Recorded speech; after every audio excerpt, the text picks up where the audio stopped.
This is the One Piece Podcast, episode 909 for the week of March 9th, 2026. My name is Zach. My name is Ed. And my name is Alex. And on today's show, very special guest translator for One Piece and Weekly Shonen Jump, Stephen Paul, is here with us. How's it going, Stephen? It's going great. So this morning, my wife, whom I love and cherish very much, decided she really wanted to do a 10K event, which meant we had to get up early on the night that we lose an hour due to daylight savings time. So if I am a little out of sorts today, you will know why and understand, hopefully. So you woke up at 5, but it was actually 4. Yeah, basically. Hey, that's when my son woke up too. If you were out of swords, then you'd be like Zoro after his fight with Mihawk. And our archivist, Ken, returns. How's it going, Ken? Hello. I've been playing way too much Pokemon Pokopia all weekend. Shocking. So I'm glad to break it up with So dismissive. I said shocking. I mean, I'm always. You gotta say it like this. Shocking. There we go. That's it. There you go. Good job. You mean like the mask? Somebody stop me. That was a soundbite they used on Loveline back in the day. Okay, we got a lot to do today, guys. We can't talk about Loveline. Somebody smoke me. We just can't talk about Loveline any longer. Today, we have our manga recap of chapter 1176. We have Piece Together. Before we get into that, we have One Piece news. But before we get into that, we have One Piece podcast news. Alex, we got to talk to someone really cool this week. And who was it? It was Michaela Hoover, the live-action voice / mocap actor who portrays Tony Chopper in the One Piece live-action. Technically on the cover of Jump this week. That's true. She yes, is. Technically. She is technically. If you want to get technical?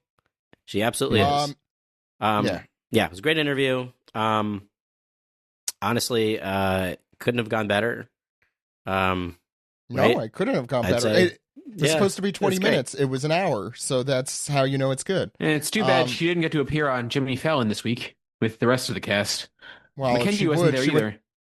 Yes. Not Mackenzie. Yeah, Mackenzie. No, sorry, I don't know why I was thinking. And Lyra also. Just well, to be fair, technically Taz, not yet. You're right. Taz, Jacob, actually, Emily, and Iñaki. You could say Mackenzie got lost, so that's easy. Right. There's your excuse right there. Yeah. Chopper isn't technically part of the crew at the beginning, at least. So right, you could say that. And who's Nico Robin? No one really knows. More spoilers for those who for some reason are listening and have only watched the live action to come. But yeah, please listen to that episode. It's available right now if you are a Patreon subscriber at patreon.com/OnePiecePodcast. Or you could tune in on Wednesday. It'll be on video on YouTube. That means with faces and all of the fun zoom-ins we've been talking about with Alex's camera. So look out for those. Big thanks to Dr. Bentlin for coming on for that as well. She's always amazing. And I think she's going to Japan soon. I forgot. So if you're around there, check her out. Speaking of Patreon, though, Steve, who's back from Japan now, though not here with us, for some literally mysterious reason. He's no longer with us.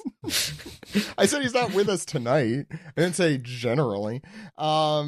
He has put up the latest poll for the One Piece podcast episode image that gets turned into a sticker. It's what we call our Sticker of the Month crew. You could join it for $12 a month on our Patreon. What are their options this month? Their options, as Steve has dubbed it, the meme match. It is the Chad Momonosuke versus Harold, the recent one we did. Fell for it again. Fell for it again, yeah. Fell for it again, yeah. So, decide, would you like the Chad Momonosuke or Harold falling for it yet again? I'm curious who wins that one. That one yet went again. up He fell for it twice. He fell for it many times, at least twice. So yeah, take a look at that. we talked about Jimmy Fallon a little bit with the One Piece cast. Did anyone have a chance to watch Fallon? I watched that segment. It was very silly. I watched the clip because I'm not going to give him ratings. And thoughts? It was fun. Yeah, it's fine.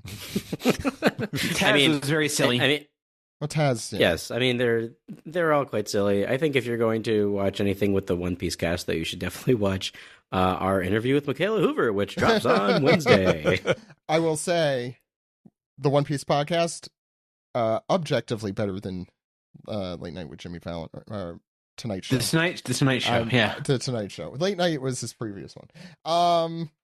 Also, for those who are keeping up with weird crossovers, as Joey Weiser put it, this was specifically done to cause Zach pain, and that is Iñaki and Elmo coming together to talk about the word nakama, a word God. that has no translatable A word that lives in a word infamy. that lives in infamy that can't be translated, right, Stephen? No possible translation. I did see one comment saying, can nakama, whatever, can that be used for, like, I think Zach Davison or someone posted, like, it could be used for, like, inanimate objects and stuff. Like, is that true? I don't, like, can it be used in friendship? Legally in Japan, I guess it could be used for a Game Boy Advance, right? Because you could also maybe marry a Game Boy Advance. If you guys remember this from a couple years ago. None of us remember this. Yeah, that happened. Somebody married their like dating sim. I remember the lady who on the married the Eiffel GBA or Tower. something. but Yes, I saw that You documentary. need a special attachment for that. The Eiffel Tower or the Game Boy? Well, the Eiffel Tower, you need at least 3 people. Wow, we really got from Elmo to that right there. Wow, no segue there. We've Any really thoughts on that besides entered a I new personally hate it and everyone else probably thinks it's adorable?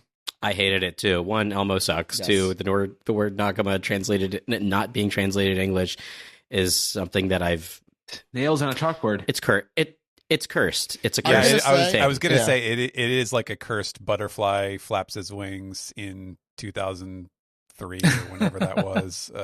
What a butterfly effect there. And Yeah, now that Elmo is saying it. That is nuts. Whoever did that for Kaizoku fan subs, I'd say pat yourself on the back, but not in a good way. So I don't know what the inverse of that well, is. in the same vein, then Elmo should have another one where somebody teaches him the word mikan instead of forgot tangerine. about that. They don't have tangerines in Japan. You should know that. No, they only have mikans. I want to rant about Elmo for a while, but Alex, I'm happy you agree as a fellow dad.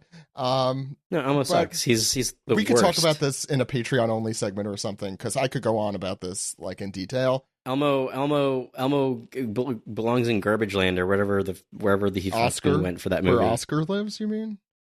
Garbage Yeah, land? that's Grouchland. Goa Kingdom. Goa yeah. Kingdom. Elmo There it belongs is. in Goa Kingdom with the rest Ace of the just garbage. looks and sees like a very chewed up There was a Elmo category in on Jeopardy this week. It was I Love Trash with Oscar the Grouch, and it was Oscar the Grouch doing the questions. Okay, that's Wow. better than Elmo saying the word nakama. Yeah. By like miles. Anyway, It's like, oh, today's clue. Well, he's furry and amazing and scary and red, and he lives in the garbage. It's amazing. It's amazing. it's amazing. Oh yeah, the Tickle Me Elmo. Red. That was yeah. Who is Elmo? That was Anyway, one it of comes the, full circle. when we did Oda's Deep Thoughts. Right. That was a fun segment many years ago. many years Yeah, ago. yeah. One less important thing, and then we'll get to the more interesting piece of news. The Volume 114 video came out, and I know, Steven, we talked about this in depth a few weeks ago when we did our magazine review. Right. But Stussy was included, not as a spoiler Yes. if you want to hear, but Steven, go ahead. Yeah, she was in the under the cover illustration, which I don't know if that excuses. I mean, you could still definitely argue that like he realized he forgot her and then was like, "Oops, let me add a little doodle for the under the cover bit." They also added it to the One Piece Volume 114 promo video. which I now realize I should have sent to all of you before. But it's like this stupid thing at the end, like, oh, and there's Stussy. Isn't it funny? She was forgotten because Whitebeard Like doesn't really like her. Like Porky Pig thing. Kinda, Yeah. yeah. That's I would all, call it folks. like that. Yeah. Okay, the real big news this week, as Morgans would put it, is the WT 100 is back. The World Hot Characters, as they're called, and boy, are they hot. I want to go through. Are they? I'll go through. They're so hot. So right now, the one of them is named Ace. Kirby, who is doing our image this week. So big thanks to Kirby for many reasons, but also for finding that our top 5 for each region was just released. So I'll go through it really quickly. Japan, Zoro, Luffy, Sanji, Waterlaw, and Ace. Asia, Luffy, Zoro, Sanji, Nami, Ace. Good job, Asia. Oceania, Luffy, Zoro, Sanji, Law, Robin. North America, Luffy, Sanji, Zoro, Robin, Law. Latin America, Luffy, Sanji, Zoro, Robin, Law. Are you noticing anything here? Luffy. Oh, so I didn't say. Everybody loves Robin. Europe. Here's where it gets more interesting. Luffy, Zoro, Sanji, Nami, Zabek. Pog. Middle East, Luffy, Zoro, Sanji, Zabek, Nami. Poggers. And Africa, Luffy, Zoro, Sanji, Zabek, Shanks. And that one's at least St. Poggenstein the Third. So I don't know what's happening in the eastern, not the entire eastern hemisphere, but along the Greenwich Mean Line, I guess. Like around there, something's happening with Zabek. He's getting into your water. You know, I think the rest of the world got the message that Zabek's too new to be in the top 5, but everyone. It's okay. You could like whoever you like. He's a great character. Just Alex, I don't consider him an all-timer at this point. Alex, who do we like? Who are we at the One Piece podcast endorsing here? And you're going to give a big cavalcade of people, so you get to choose. Long-time listeners will remember a lot of this. That's right. In no particular order, if you've been listening to the One Piece podcast, then you probably would have voted for Strawberry, Dr. Fishbonin, Sarfunkel, King Baum, Calicoach, Aristocroc, Burger Ham Lincoln. That's not his name. You can look him up. King Beard, Hamburger, King Hamburger, King Hamburger, King Beard the Sixth, King Beer the Sixth. I'm sorry. Joke. Yeah, it's yeah. Yes. Porchemi Penis Face, Kinderella, Gatherin, Flapper, Whoop Slap, now retired because he was in the top 50 last time. And stolen. Blue Gory, The Satanists, Gladius, a.k.a. Mr. Anime, Nisekoi from Nisekoi, Okay. Bobbin, Hamlet, Babanuki, Four Tricks, Diesel, Little Oars Jr., Squard, Orlumbus, Yonka 2, Pikadacrotch, Josh, the cat, I have to be very specific there, Ook, and, of course, everyone's favorite, and Caribou's favorite, Dead Grandma. There you go. I don't remember Dead Grandma's real name, but that's on you, the listener, to look up for yourself. I think it's Babaru. How dare you, Ken? Sorry. No, it's fine. Babaru Nuki. So Ken, do you have like the info as to like voting and stuff open? I don't know why I'm assuming you do, but maybe. What do you mean? How to vote or? Yeah, like all that stuff. By the way, over 1.6 million people have voted in like 3 days or 4 days. How long has it been? It hasn't been that long. Oh, here, wait, I have it open. Okay, I got it. If you. Oh, go for it. You do it. Okay. Yeah. So you go to One Piece WT100 -2026.com to vote. You can vote once a day. It refreshes around, I think it refreshes noon my time every day. So I don't know if it's, which is different now because of daylight savings time. Yeah. Voting goes until June 11th. So you have from March 4th till June 11th. That's a lot of voting. Yeah. And then I think the results will be released in August 2026. And the top 20 characters will be drawn by Oda. I'll say, if Zabek is in the top 10, I think we could all agree, democracy just doesn't work. Yeah. I think I'm probably going to, like, this time around, like last time I voted for Django pretty much every day. Right. But and I voted for him a few times already, but I think this time I'm going to probably focus a lot of my votes towards Frankie or Brooke because, Ook. I just voted for Ook, actually. Yeah, last time around, Frankie came in at 28 and Brooke came in at 26. So they didn't break the top 20 last time. That's shameful. But I will say, if you vote for like any of the people that Alex just mentioned, I think we could take at least 50% of the credit because I don't think most of those people are remembered in any way, shape, or form. Yeah, especially Nisekoi from Nisekoi. Yeah, well, good luck finding them. So that's gonna do it for our news. But yeah, check out the WT100, and it goes. The results will be announced on One Piece Day in August 2026, a day that should be defined, but moves around for some reason. And as everyone knows, the One Piece live action is coming out on Tuesday this week. Thank you, 10th. Ed. Actually, yeah, March 10th is when the One Piece live action comes out. If you forgot. Our interview with Michaela comes out for everyone on the 11th. So Well, if listeners see it in theaters, let us know how it went. Yes, I am curious about that. The theatrical experience. That's on March 10th as well, right? I believe. I think so. We talked about it last week. Yeah. We did. Yeah, if you're on Blue Sky, add us. Or if you're part of our Patreon, talk about it in Dispiece. Add us on Twitter too, but we're not going to see it.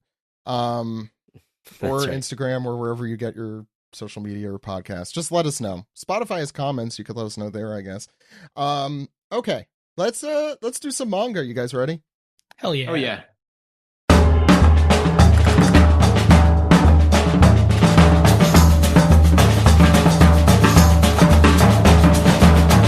This is the manga recap for chapter 1176 with pride. This chapter could be read with pride, legally, free, worldwide. ShonenJump.viz.com or mangaplus.shueisha.co.jp. Ed, let's start with the author's comment. What do we have this week? Vondi's Tokyo Dome show was way too cool. I'm so impressed how he continues to evolve. And this is an artist who did an ending theme for Chainsaw Man and the second opening for Ranking of Kings, I think. Yes. That's where he also worked with Otto on a song for this Film Red soundtrack. And he's doing he's doing the I think it's the opening for Witch Hat Atelier. So that's exciting. Wow. He's everywhere. They're very good. I think Steve and I back in the day discussed the Ranking of Kings openings. Like the first one is definitely more apropos for the series, but the second song, the first one rules. The second song, the music, particularly in the second, rules, even if it's not as if it doesn't fit quite as well, fitting, but it's so good. The other thing I wanted to talk about is the cover of Jump here. It's a One Piece live action cover base. It's our guest Michaela Hoover, and it's a manga Luffy in Nami's jacket, obviously, with a live action Chopper, and you can see the sort of fabric detail on Chopper's hat. It's pretty cool. Mm-hmm. Where the the cross is obviously like sewn onto his fabric hat. I didn't even think that was Nami's. I don't know why I didn't digest. She has a yellow plaid coat. She had it. Yeah, it's a great outfit. Stole. Yeah, it's a very timely design too, because they get to do, obviously, with their advertising season 2, which drops this week on Netflix. So they get March to 10th. advertise Chopper, but also it is the Sakura blossoms, which is it's March right now. It's getting to be Hanami time in Japan. So yeah, it all works out. It's the time of the year for people to leave their trash in the park. Yes, and then all the Japanese people complain about it on social media about how their country, what's been taken from them, by God, bad manners. I wish that was the worst thing that happened to our country. Ed, what's going? Yeah. What? Ed, what's going on the? Oh, I do want to say though, very cute cover. I didn't say this during Michaela's interview, but the one thing about the new Chopper design is the teeth, and that still bothers me. But no, it's the teeth and also the hoof fingers. That's fine. I think. No. I don't think it bothers me. It just I'm like, oh, you really are grotesque, and it actually shows how he can. We grab do stuff. talk about in the interview. He really is a freak. How he is defined as grotesque, which I think is a good thing. I think Alex kind of converted me on all the little things that bothered me about Chopper way back, like many months ago, whenever he was revealed. Because he's supposed to be a grotesque little cute boy. Like, those are all adjectives. He's supposed to be like, oh my god, you're cute. What's wrong with her first? Ken, did you send a vertical? I could say. Yes, it's in the Discord. It's in the Discord chat.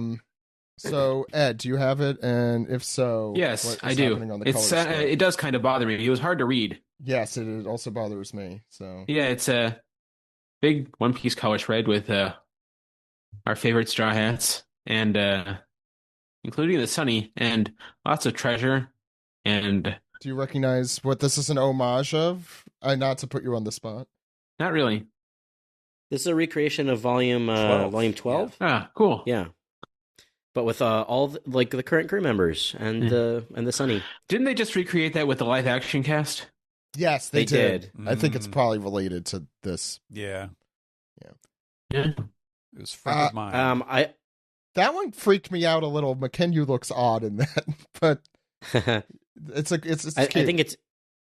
I think it's interesting that like he chose to use their Fishman Island outfits for only some of them though. True. Nami and Robin and Sanji, I think, are wearing different stuff. Yeah. Yeah. Oh, and Luffy's pants are yellow instead of he's wearing his. Yeah, you know what? That makes me not like it as much. But beyond the outfits, I really like this one. This one is really fun design. Jinbei is kind of not quite front and center, but he's sort of there on top of the ship. Yeah, he's like Luffy's seat. He's stealing Luffy's seat. He's drinking. If Luffy looked behind him, he'd be pissed.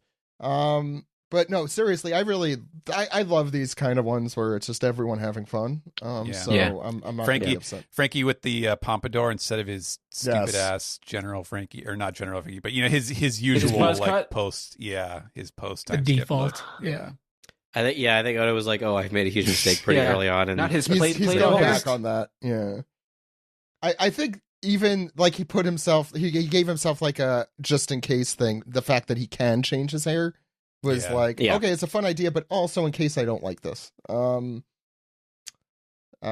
talk more about Frankie later. Any other thoughts on the color spread? I mean, I like it. I don't know if I have much else to. Yeah, it's fine. Fun. It's good. I like the light blue and gold. Nami's shirt says sexy something. It says sexy. Just sexy. Well, there's something below it. Sexy. Some and numbers. Sexy numbers. Sexy 21. It reminds me a lot of the one he did for, I think it was when they hit chapter 1000. It was like that 2-parter where it was like half the Straw Hats sitting on gold, kind of like this one too. Yeah. Well, that one was that was a recreation of the very first one. Exactly. I was gonna say I've never been disappointed by his revisiting of old. Same. It's fun, and it also looks different. Like from the current thing. It looks both different from what we usually see, and also from the original, and it's fun to see the evolution.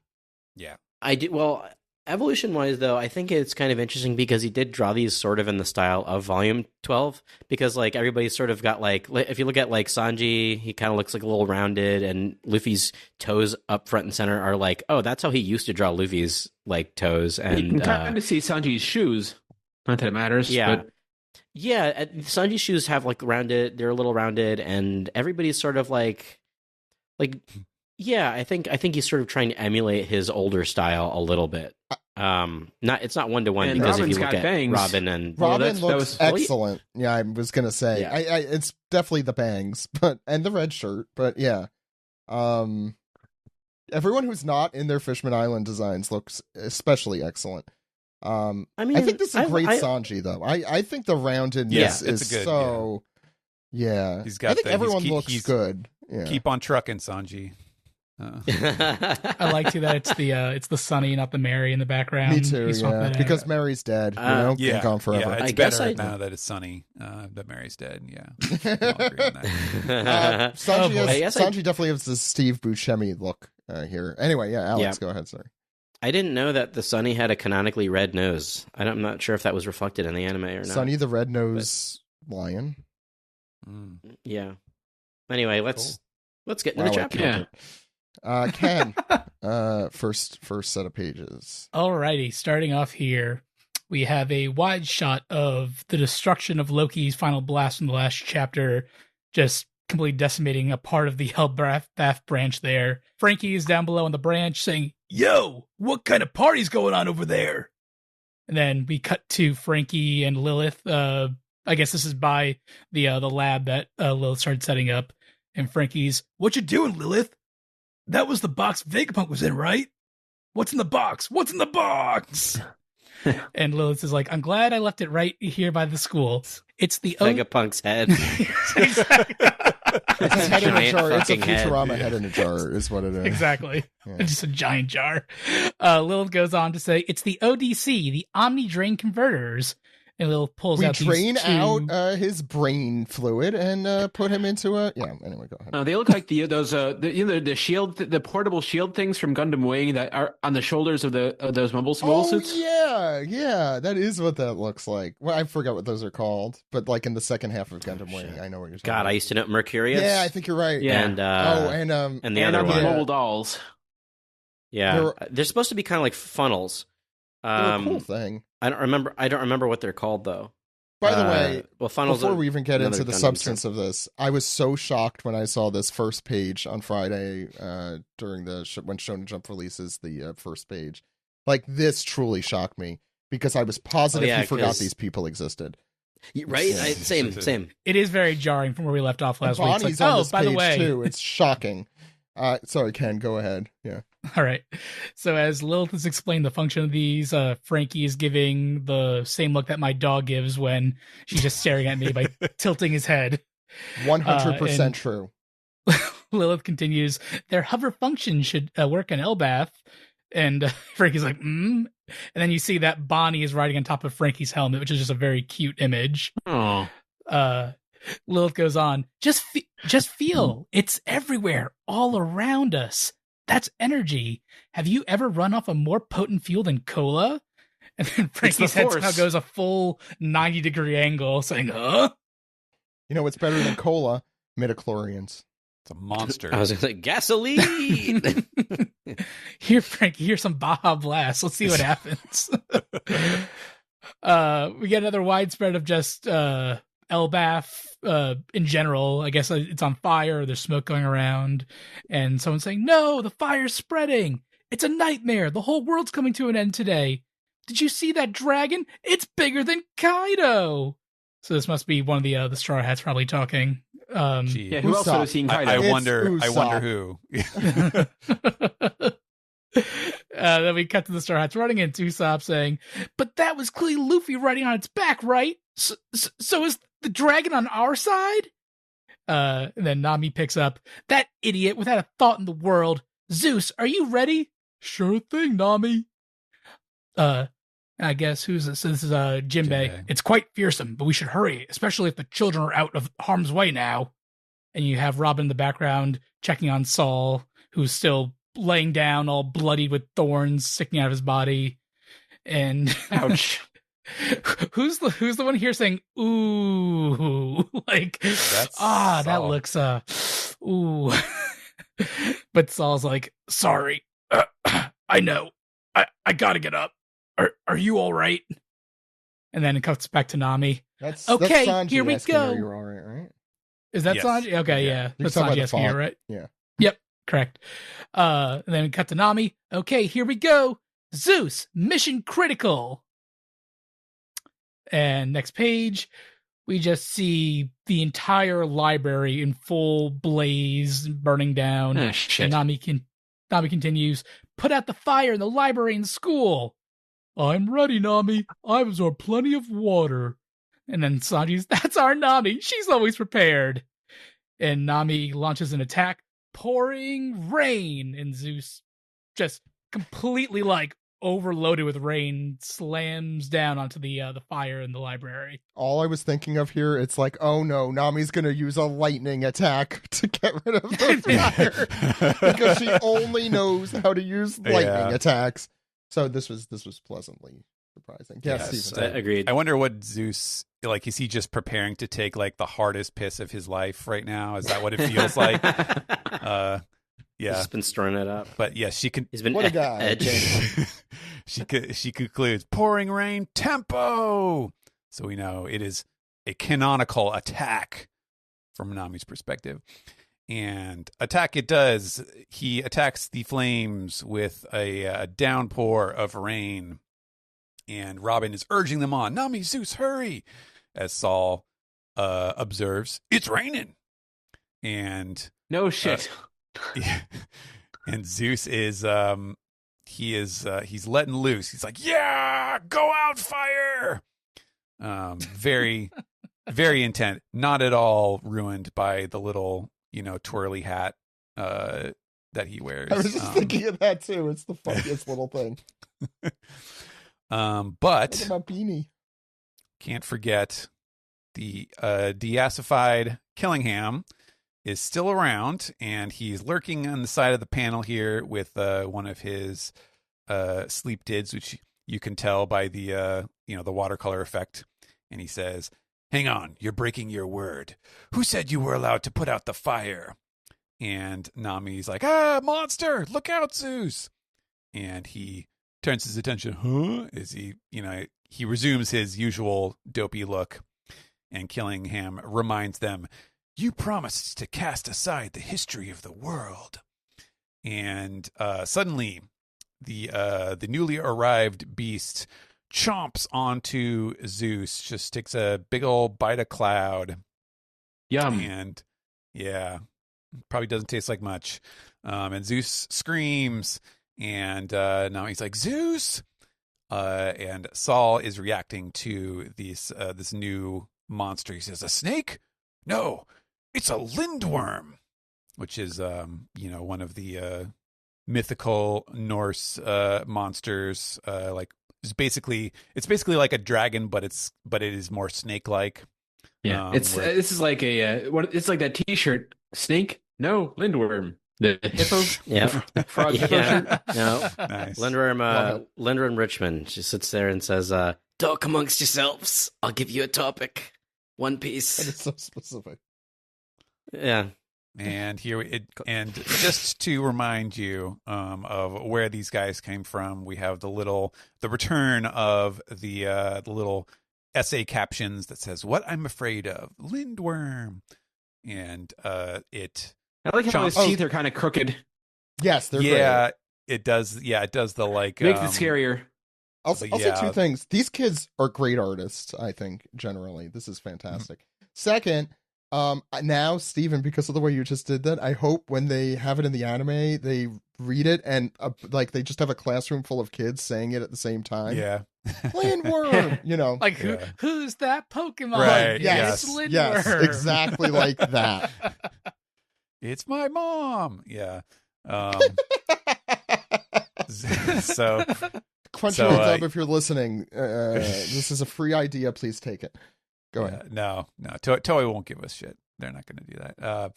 But so the lindworm chomps Zeus and gulps, and Nami is like, "Zeus!" As Sanji reacts, "That was our one hope of putting out the fire. Who is that?" And Jinbei says, "Is that one of the 3 demons?" Referring, of course, to what Yarul said. He called them 3 demons, obviously referring to the Holy Knights. And a voice, obviously Lilith, says, "Activate ODC." It's a combination of dyslexia and OCD. Yeah. I was gonna say. It's over the counter.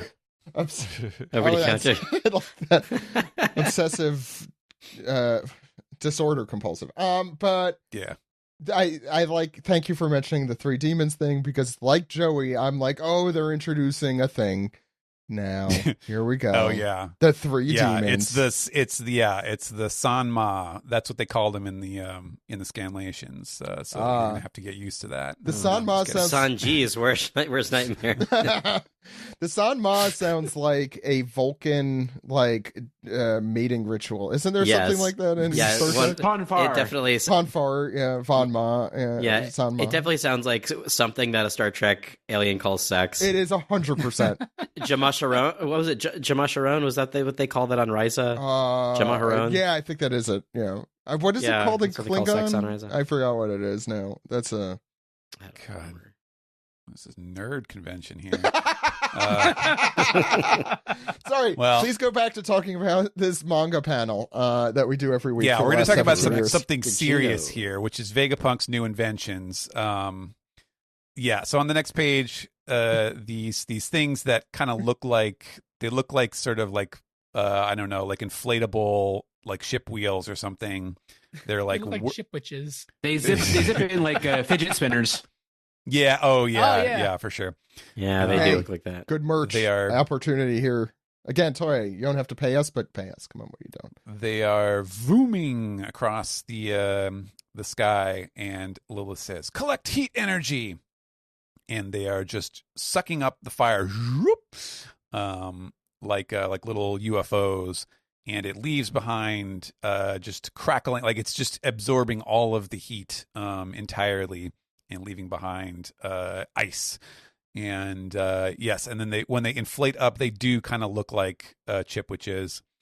And Killingham, understandably, is like, "What are those?" And suddenly, there we go. The library and the school, they are encased in ice, as he says. Right. Fire's been put out. Take it down a notch, Killingham. They're not ugly shoes. What are those? The fire's been put out. Frozen? And Robin is like, "Huh? What does this mean?"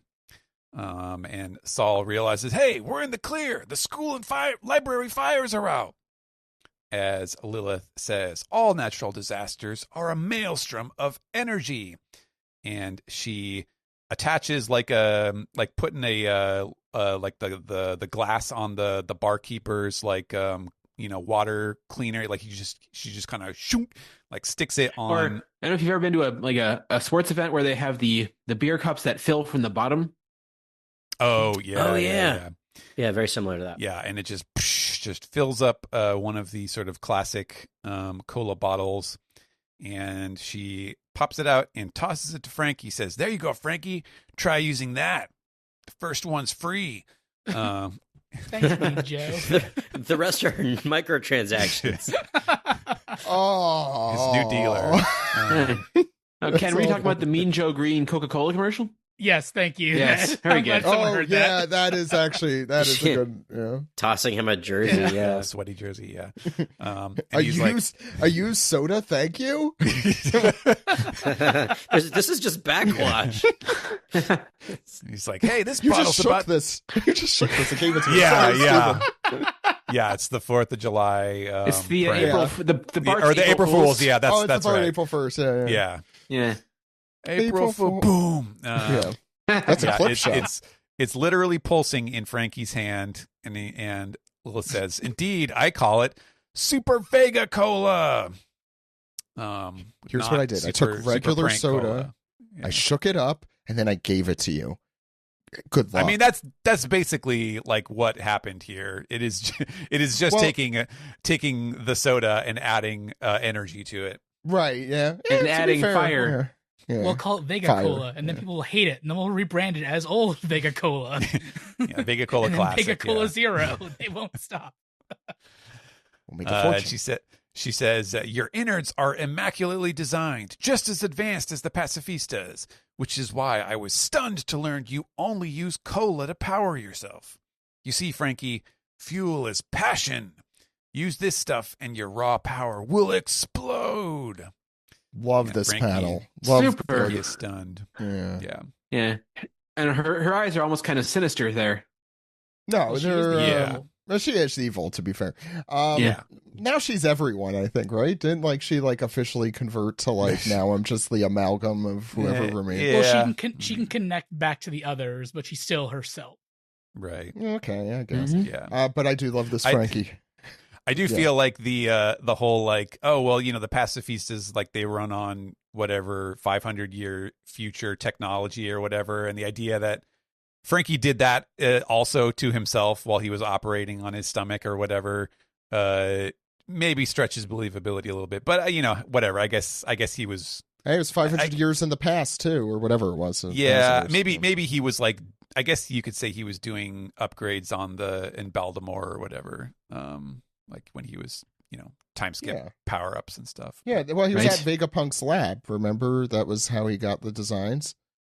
Yeah, he's in his lab stealing his tech. Yeah, it was, what was it, Tiger plus Rocket equals, we have a It was gorilla. Gorilla plus Gorilla Rocket. versus Rocket. Yeah, it's a very old episode I don't title. remember. Wow, Dang. if Ed doesn't remember, then it's a very old episode title. Yeah.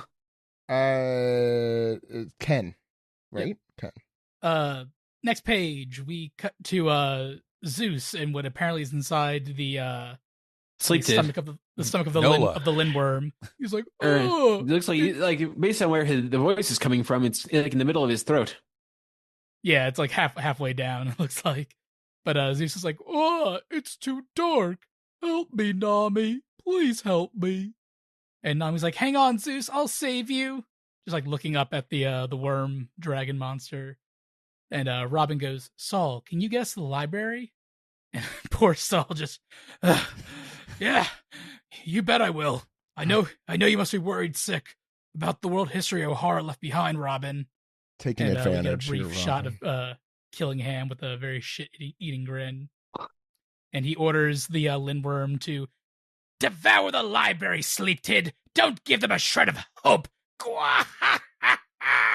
Only when history is ended can the new world come about.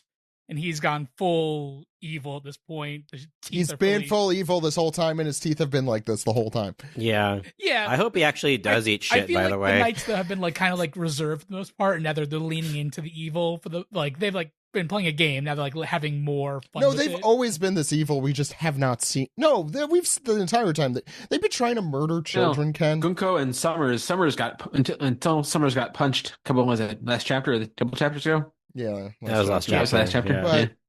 is he dead? Ken, what He's happens regenerating next? slowly. Yeah, Next page. We see Jinbei. I guess like he's in like in a river now, and he's like, "I'll rescue you, Zeus, Nami. My fish should be enough to make the beast throw him up." And we have Kellyanne. Ew! It's a fish man, the ugliest species in the world. I'm going to puke. Good thing my mask keeps my air clean.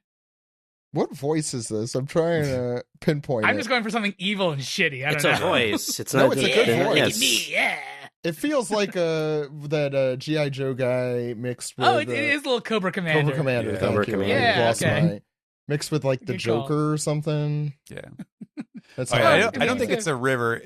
It was like a little lake, right? Like that was Yeah, that's what I there was a thought, little yeah. shore by the Oh, okay, the library. okay. Yeah, there was a lot Oh of yeah. They have the pond that's right next to the library. and there was a lot of saw, water that just came down too from Zeus. That helped. I saw a screen. Oh, yeah. I saw a screen cap earlier of this panel from this translation, and they didn't translate Seiken. You say my Seiken should make him throw up, and I'm like, translate it. Yeah, it's untranslatable. You can't Wait, do it. which what? Oh, When he's Jinbei's talking. Oh, my fist! His my punch, fist should yeah. be enough. It's yeah, my water his- fist basically. Yeah, this dish I made that has some real bad bacteria in it should really make him throw up. As far as I know, that's what it means. So as Killingham's giving his little shitty monologue, Well, we he is have, the fish, so it would be salmonella. Can there I it is. can I get a rim shot here? Someone. Thank you. Anyway, as Killingham's giving his little shitty monologue here, we have Sanji saying, "Just the sort of elitist mindset I'd expect from a celestial dragon. For the crimes of being ignorant of Jinbei, former warlord of the sea, and insulting a member of our crew, I think you need a hole in that mask of yours." And then if on cue, we have Frankie doing a super, look at my hops. All the muscles of my body are screaming. My monster, any monster I unleash on is going to cry uncle after a single punch. Super strong. Then you cut to Jinbei, Fishman karate secret art. And then you have Sanji, Ifrit Jambe. And this poor Lindworm is like, And then all three attack Look at how once. doofy he is. Yeah, Yeah, oh yeah, so he's doofy. very sleepy. Ed, yeah, what's on the next page? Yes, and so that was. So that's Jinbei's attack is the super strong Dexter, and he clocks the Lindworm in the jaw, breaking his teeth. That's Frank. That's Frankie. That's Frankie's is the Dexter. Frankie's Vagabond Drill. Nope. Isn't Jinbei's it? Dragon Bot. No, that's Jinbei's Vagabond. Jinbei's Vagabond Drill, yeah. And Sanji's Concasseur Crush. He does the axe kick. And effectively popping his bubble. At his head. oh, and killing him, yeah. Yeah, he gave him the Charlos special. This is the Charlo looks just like special. his face. In the Reverie, or the one in Marijoa. Yeah. Yeah. This is one of the best Frankie punches since he punched Fukuro. Yeah. Yeah. It's good. Yeah, I didn't know what. Good. Yeah. I was like, why did he call it Dexter? And then I had to discover that Dexter is the Latin root for right. So like dexterous is I know. like it is associated with the right hand. So that's and why Sinister is left-handed. Yes, that's really? right. That Yeah. sounds right. Whoa. That's so cool. That's I didn't know crazy. that. Well, this is why there was anti-left-handed stuff Yeah, for many, totally. many a time. Yeah. Wow. So basically, this is a super strong right. Yes. Yes. Okay. Although It's with the right. It's with the kanji for right, which is usually when he says righto instead he says dexta, but it's the same right kanji. now I want Dexter's Lab. a strong sinister though sounds good, or sinister strong or something like that. That sounds fun. Or it'd probably be like weapons, sinister weapons or something, because he's Nice. Oh weapons yeah, left. that's what. Yeah, you're right. Yeah. Oh yeah. Yeah, what a cool panel. This is, I mean, a cool page. Yeah, fuck you, Gillian. Yeah. I love the teeth on the Lindworm. Like they're all like we mentioned before, they were a little janky, but now like they're like Yeah, they're flying all out. janked up. I'll say, Alex, I That's want to ask so you fun. about this Yeah, specifically. you can see that in that bottom left panel. It's the mouth is all Oh, the empty. head comes Yeah. clean off. The head is It's so fun. Yeah, Yeah, it's he off. punched his head off. Yeah, the whole thing Pretty has dope. been ripped in several pieces. The teeth. Oda's been into like the teeth horror thing, which affects me because that stuff's scary. But And where's Zeus though? Zeus comes out the top. Yeah, he pops He says, out. He goes, "Woo!" whoa. I was like, "Who's saying whoa?" And it's Zeus. It's like woo. No, he's not saying woo. That's just air escaping from his fat folds. I do want to know is Alex. So we've talked about how the sleep tids are like drawn differently with like it looks like watercolor or something. It's a different type. Yeah. So here I feel like you could see the layer difference between the speed lines in certain spots and the sleep tid, the Lindworm. Yeah, it's fun. You can kind of see, you can sort of see like the pencil outlines a little and bit. the drop shadow or something, like almost like for photo. Or I guess that's the. Well, no, I think that's just I think it's just the stroke of whatever ink he's using there. Unless that's done digitally, which it might be. Either way, it's a really cool technique, Yeah. And it also allows Oda to sort of like, not put like 100% into these things because obviously they're figments of these kids' To draw imagination. outside the so- lines, literally, like it gives him agency to do that, and I think that's smart. Yeah. What a fun panel. Especially what a fun page. This is great. Yeah, loved it. On the next page, we head to the Western Village, the village with no real name. What is it west of? I don't know. And all the other villages have like the Brewers Village or the Fisherman Village or whatever, and this one. But is the one with the just palace the Western in it? Village. Yeah, that's the Western Village. Oh, this is the cowboy village. It's the one where the Western king Village. lives. It's the one that everything happens in. That's the Western this Village. this is the Tokyo of Elbaf, and And they just called it the Western. What if you just call Tokyo like it is in the west part? I mean, of, technically, yeah. Well, or east technically, part, sorry. Tokyo does mean Eastern Kyoto. Oh, really? Okay, yes. well, there you go. Yeah. And New York City is also a pretty lame name. If you think about it for more than a second, I love it. But yeah. Let's just be honest here.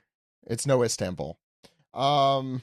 But although that was Constantinople. The giant pirates turned demons, Brogy and Dory, or as they're commonly known as Dory and Brogy, are fighting the warriors of the Western Village, as you know them, Stanson, Hyruden, Jarl, and Zoro, who is much smaller than the rest. And you see them trying to make some headway against the demon giants. But of course, they are regenerating. And there couldn't possibly be any way to stop that. So, as noted by the giant pirates, who said, every cut we make just seals itself up. I know these men, it's hard enough just to bring myself to attack familiar faces. So how are we supposed to stop them? And you see the giant demon army of giants. It's redundant, but that's what they're called. So, coming toward the Jarl and then the warriors of the Western Village, and wish it was less wordy. And Brogy and Dory suddenly kneel onto the ground, as everyone is concerned, and by everyone I mean the enemy, the people fighting them. It's like, oh no, what happened to you, Captain Story Brogy? I do like how that's hyphenated, like they're a couple, because I mean they are. Yeah. But yeah, when I do that, it's because they're saying Dory bro. It's like Kimutaku or one of the other like nicknames for famous people. Is that their ship name or? It is their ship name. It's official. Yeah, Dory bro. Yes. Yep. Mm-hmm. Are you in there? And saying, "Are you in there, Dory?" And Dory responding, "Just barely, Brogy." Alex will do these voices more justice in a second. And Zoro's like, "Huh? How many swords am I holding right now?" That's probably what he's thinking. That's what I would think. Dory says, "I'm living through my deepest shame, hurling insults I don't believe, and my beloved Chief Jarl. If I were to take his head, it would shame my family for generations." And Brogy responds, "Yeah, it can't happen." So we're in agreement then. Alex, what are we going to do? Well, Dory and Brogy say, "Of course." "Very well, partner. We'll never give in to demons. The century of battles was the best time of my life. Thanks, Sam. And you see a little flashback panel of them in Little Garden clashing their weapons. And they say, "We are the warriors of Elbaf. When we die with pride." And they both decapitate each other using their weapons. And it's very clear that they're decapitated. Their heads are just sort of off. And boy, are they happy. Well, at least Brogy. And their heads are off. And just as decapitated as his text bubble. That's right. You hear them hit the ground with the thud. Yeah, you do. You hear a gigantic thud. Hopefully nobody got crushed. And the new giant pirates and Jarl are like, "Captains!" And Zoro's really freaking out. He's like, "Dory, Brogy!" And you hear everybody crying, "Captain Dory, Captain Brogy, why'd you do it?" And you see it's seppuku, basically. Yeah. You see their headless dead bodies. It's not seppuku. It's on other. It's not a different person. But yeah, you see an overhead, a bird's eye shot of their headless bodies, sort of aflame, and then swoop, they've become reverse-y domied. And Zoro's perplexed by this. And on the other side, it's the Dory and Brogy that we all know and love. Not demons, just regular old giants. Looks like Dory's still missing his left hand. I'm sorry, yes, thank you. Brogy's missing his left hand still. And they sort of like, they wake up with like a huff and a puff. Huh? Are they? Oh, no, I'm sorry. The other people are saying this. "They're back and their heads are on." I like it. They're back and their heads are on. Sunday on Fox. Yeah, we're back. A decapitation story.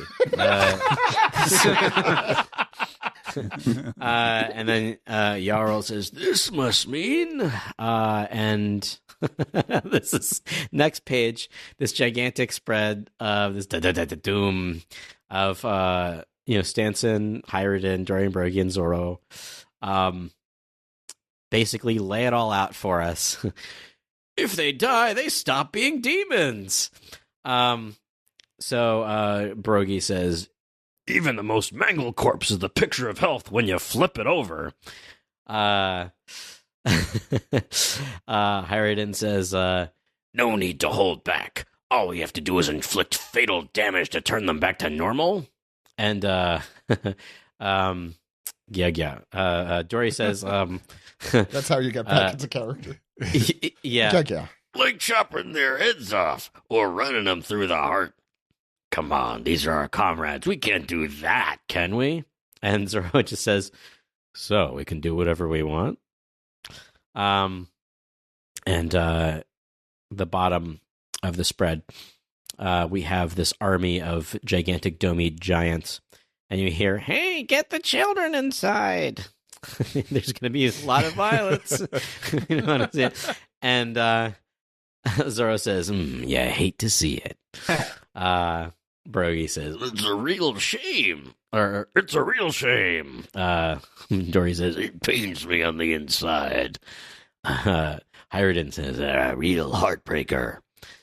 And Stanson says, don't take it personally, but prepare to die. And what a kick-ass spread! I to love be this. continued. Yeah, this was this. Sickos. This rules. This totally rules. Yeah, Warland indeed. Yeah.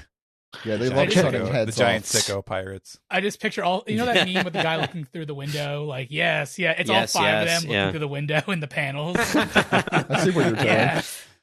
The giant Sicko pirates. That's a good one. And no chapter next week. Back in 2 weeks, huh? Yeah, Ed, thoughts on this chapter? I'd love to see Killian get fucked up. Yes, we do. Yes, we do. We love to see it, yes. We love to see it. You hate to see it. You love to see it. I wonder if the snake thing could really have, like, destroyed the library in school by, like, chomping on it. Covered in ice already. So, I don't know. It You can chew ice. Yeah. Yes, you do. Which of the sleep dits would crunch its ice? There's an SPS. There's an SPS. Yeah, that's right. Otherwise, very fun chapter. Love to see Frankie get an upgrade. Frankie is so cool. Yeah, he's great. Vegapunk's like, where did you... I see this technology inside of you. Where'd you get that? It's like, I stole it from you. That's true. Yeah. Steven, thoughts? Yeah, it was a fun chapter. I think that, you could maybe argue that it is also a little, I don't want to say glib, but like it definitely is offering a lot of pretty quick solutions to some problems. And I could see that being, a little bit unsatisfying in some ways. Like I know there were a lot of people who were like, oh, you just kill them and then that undoes the Domi reversey, which, I will probably get some questions about that, or, other people will mention it too. I think that I think that Oda has given us enough evidence to kind of put a lot of those criticisms into context within the series, but it is like, oh, okay, yeah, so you just have to kill them. It is a pretty simple answer, and like I said earlier, the Frankie power up does feel like a very quick, like, okay, well, you were due a power up, Frankie, so here, let's give you one.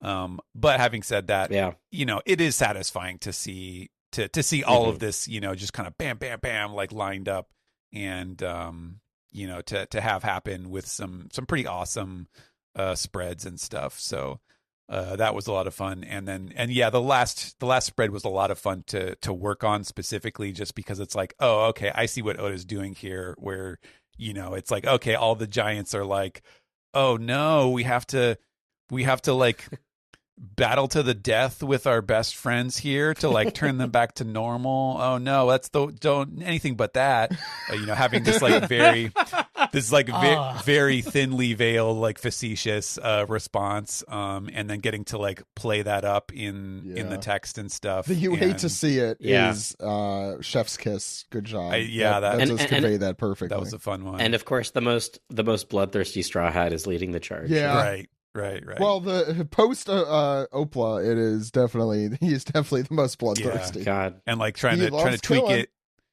tweak it so that it was like Stanson is like, okay, well, don't take it personally, but prepare to die. That was like a really fun stinger to end on. So that part was really fun. And too, Stanson gets to be cool. That's fun. Yeah. Good for him. Yeah, I mean, and I like that it's like not only is it Zoro teaming up with the Giants, but it's like new and old giant pirates, doing a tag team thing. Like that's really cool. And yeah.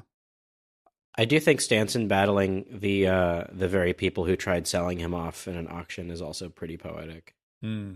Yeah, in a broad sense, right? Because it's in a broad sense, yes. He's not directly fighting these other guys, but yeah, I think it's definitely. I keep forgetting that was Stanson. It's a long road. I keep forgetting. I'm like, who's Stanson again? Like, why do we care? And then you've just reminded me there pretty quickly. That's on me. That's on me. Anything else, Steven? No. Alex. Yeah, great chapter. This was a chapter of One Piece.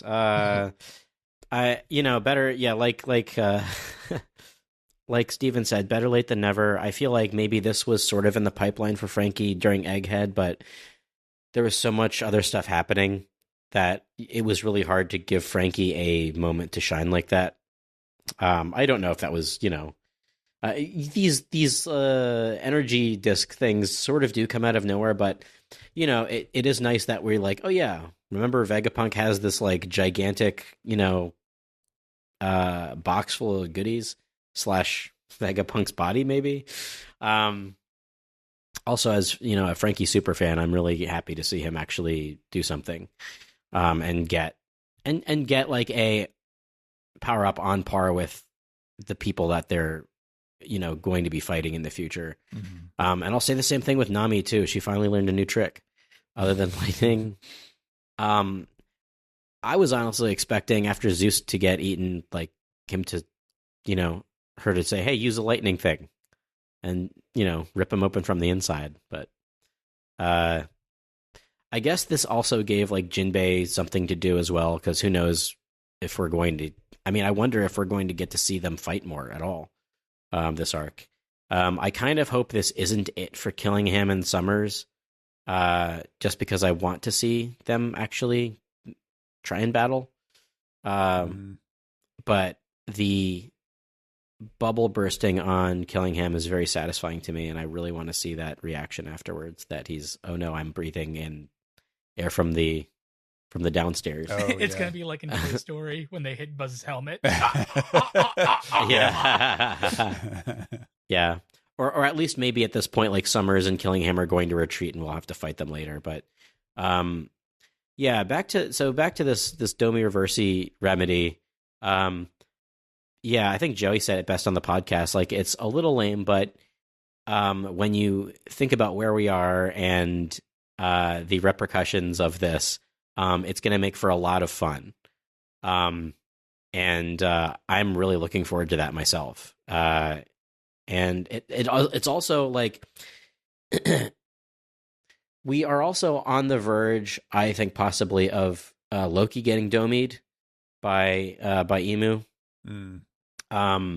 And I thought to myself, well, if that happens, how are they possibly going to defeat something that large? And now that there is you kill it to turn it back to normal. And I think that maybe that's going to be the big bad of the arc is everybody teaming up to fight a giant ass fuck dragon. It's like Loki. Everyone was like at the beginning, well, is he going to be the big bad?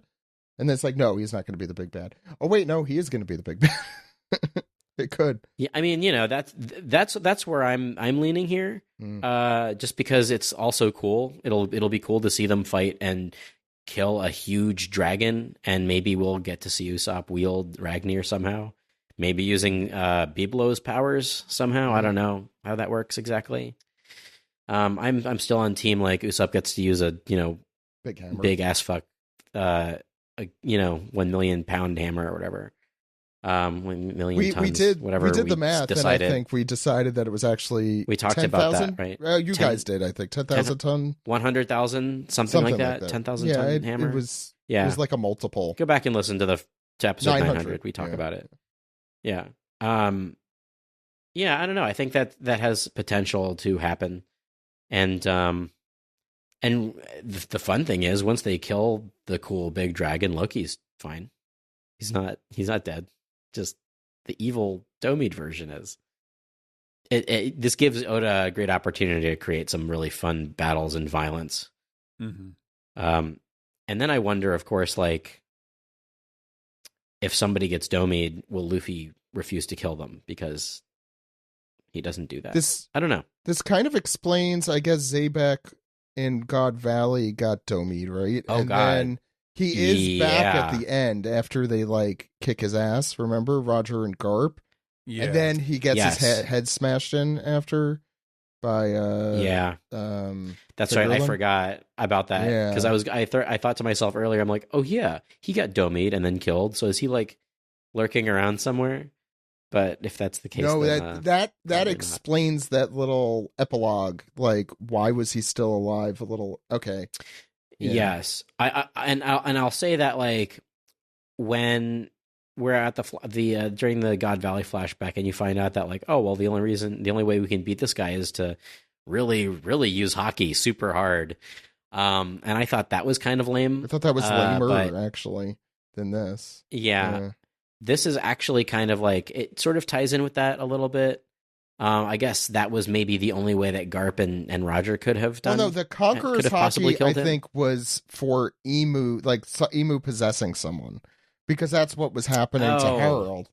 It's so confusing because there's like two separate and distinct powers that Emu has and demonstrated. Right. So he does the Domi Reversi and the possession. Right. Well, he got Domid. Rox did get Domid. Yeah, Rox got Domid. He got Domi Reversi'd. Mm-hmm. And Harold got the Covenant. Possessed. He made a covenant. He made a covenant. Don't make a covenant. Yeah, Covenanted. We'll come up with better podcast terms for this, I'm sure. Yeah. Anyway, great. I loved it. It was a lot of fun to read. Ken, let's do it again.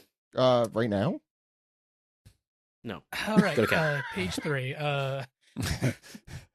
I was a bit more mixed on this one than you guys were. I like at the end of the chapter, I liked everything that happened. I just didn't like how we got there per se.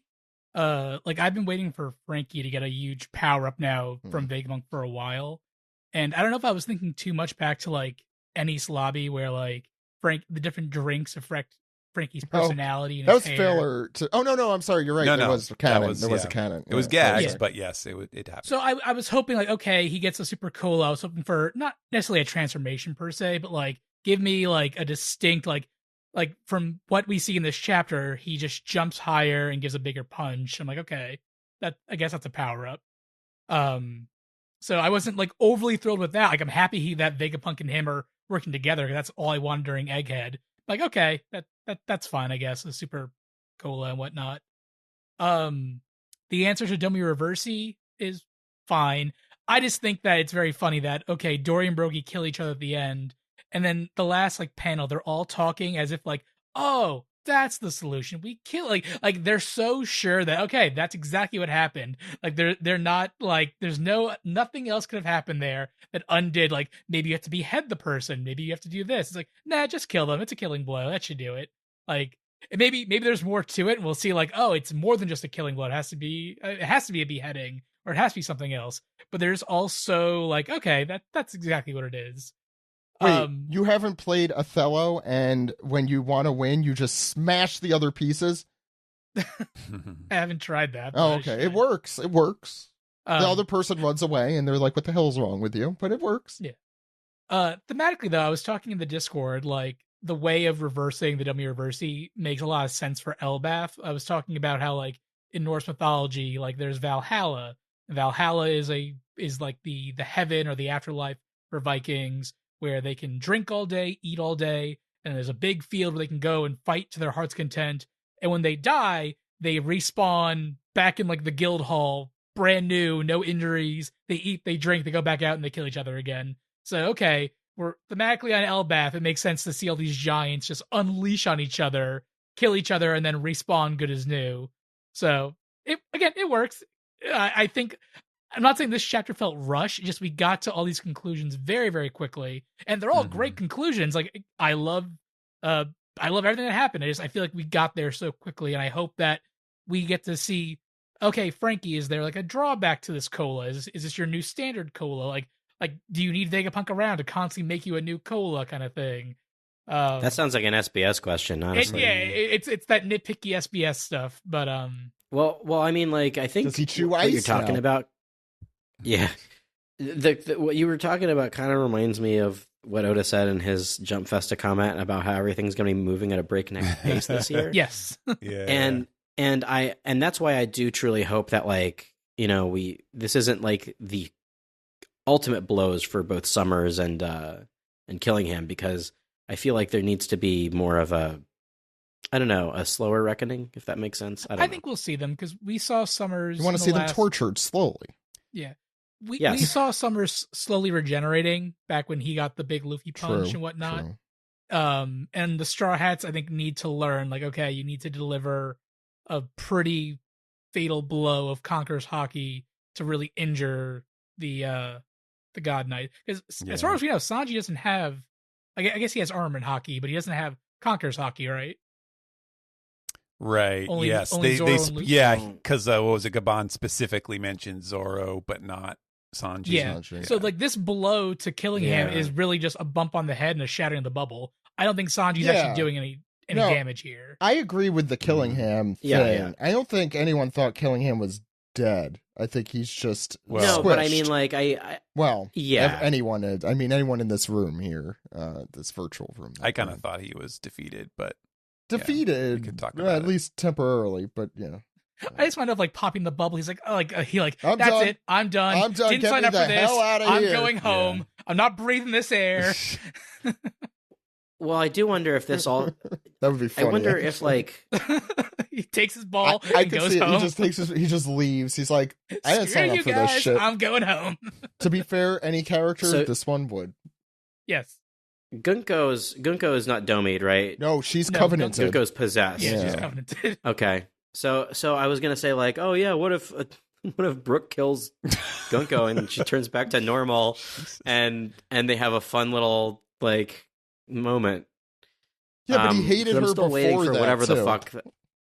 I mean, yeah, but I'm sure I don't know that she could have committed patricide because she was under the influence of Emu at that point. Yeah, we talked about that. I'm assuming that she was possessed by that point when she did it. If she wasn't, that's an interesting wrinkle to the story. But I'm assuming that Emu made a deal with her, like, oh, help me kill your father, like I'll give you power or something like that. And she's a little girl not knowing what she's doing. And, well, I think she was. I don't know. This is. She's the age she is now because she has not aged since that she made the covenant. Did we ever get any verification on what that is? The age? Or how what much age that she is? Yeah. The I don't believe quote-unquote so. age. Yeah, okay. No. Ken, any other thoughts on the chapter? No, that's about it. Again, like good chapter. I love seeing all the Straw Hats. I like the conclusions we got. I just felt we got there very quickly and a little sloppy, but otherwise I enjoyed the chapter. Yeah, I really love this chapter. Like, maybe I'm just at the point in the series where I'm like, yeah, fights. Like, I'm finally like everyone else on the internet. I just love fights.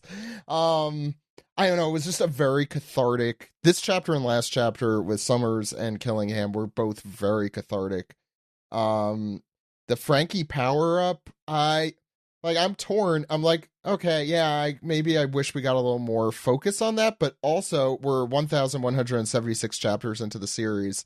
I'm okay if we kind of skip over a little bit of the, but I do love, I mean, I guess there's like a little part of me that's like, I kind of wish Frankie were the only one doing this. But I also really enjoy seeing these kind of scenes from Jinbei and Sanji. So Sanji in particular, standing up for his crew, despite the fact that they're seemingly the same gender as him. So that's a big deal, I feel like, for him. Good for him. Some I don't know what you call that kind of chivalry, being a good person. It was just a really fun chapter, like start to finish. And Oda remembered some people he forgot. We like kind of see what Lilith and Bonnie and Frankie are up to. We get the Killingham stuff kind of resolved, the Dorian Bird. Like, these are a lot of boxes that needed to be ticked off that he did, I think, in a very cathartic way. I think Steven's, I'm not just saying it because he's here, but Steven's translation was a lot of fun this week. Yeah, I don't know if I have too much else to say. I'll say the Frankie thing, I don't have a doubt in my head that it was one of these two scenarios. One, he's like, Oda's like, oh shit, I forgot to do this in Egghead. I meant to do this, and now I gotta do this. And luckily I have Lilith here, and I could do it. Or he was gonna do it in Egghead, and he didn't forget, but it's like, okay, let's actually follow through with this plot I was hoping to do but couldn't fit in, which is actually, I think, probably more likely the case. Even though I do call Oda recently the master of retconning, and that you don't even know if it's retcon. That's how good he is with that. Maybe the biggest like culprit as far as the Frankie stuff goes, the biggest culprit of like, this is Oda. It feels like Oda is just trying to speed us past this, is the whole like, oh yeah, Elbaf just has special energy, like it has all the special stuff from all the other arcs, like with the hovering and the dials and everything. That was what like Lilith said. Dials yet here? Not yet, but like that's basically what Lilith said, like right at the start of Elbaf, was like everything works here, and it just felt like a very transparent, like, okay, like don't worry about this, like we're just gonna throw this stuff in here, and this doesn't do anything to like dispel that notion. It's very convenient too, and especially because the little discs, like they sucked up the fire. Like if there had been no blazing fire happening, would those discs have served a purpose? How would the coal have been made? Like it's very convenient. Well, no, she took them out of her. They were in the case with the decapitated Vegapunk.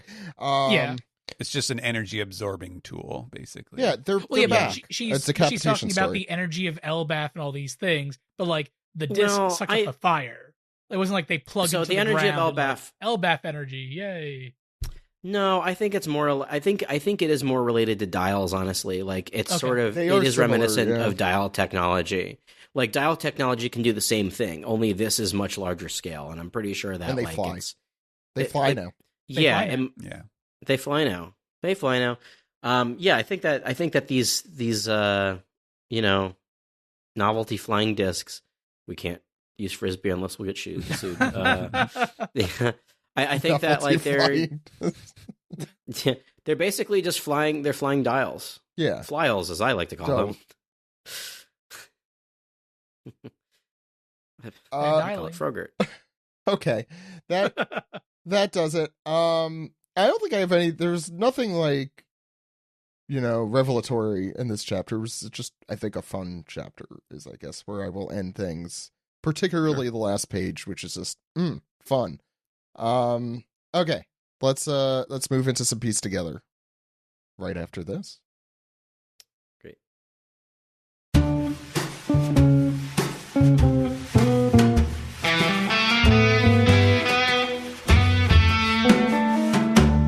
Hey, sickos, it's time for the Piece Together segment where we take your questions, comments, and theories. Alex, what's our first segment? Yes. Our first segment is called This Piece. And we'll start off this piece with Big Mike, who says, yo, what's up, my nakamas? Happy International Women's Day. You can do anything on this piece except that. You're done. That's right. No, I'm kidding. You're good. Also, I'm just going to say that I have a really big pet peeve about the plural of nakama should be nakama, not nakamas. But I thought it was nakamai. Maybe it is. Nakami? Nakamasises?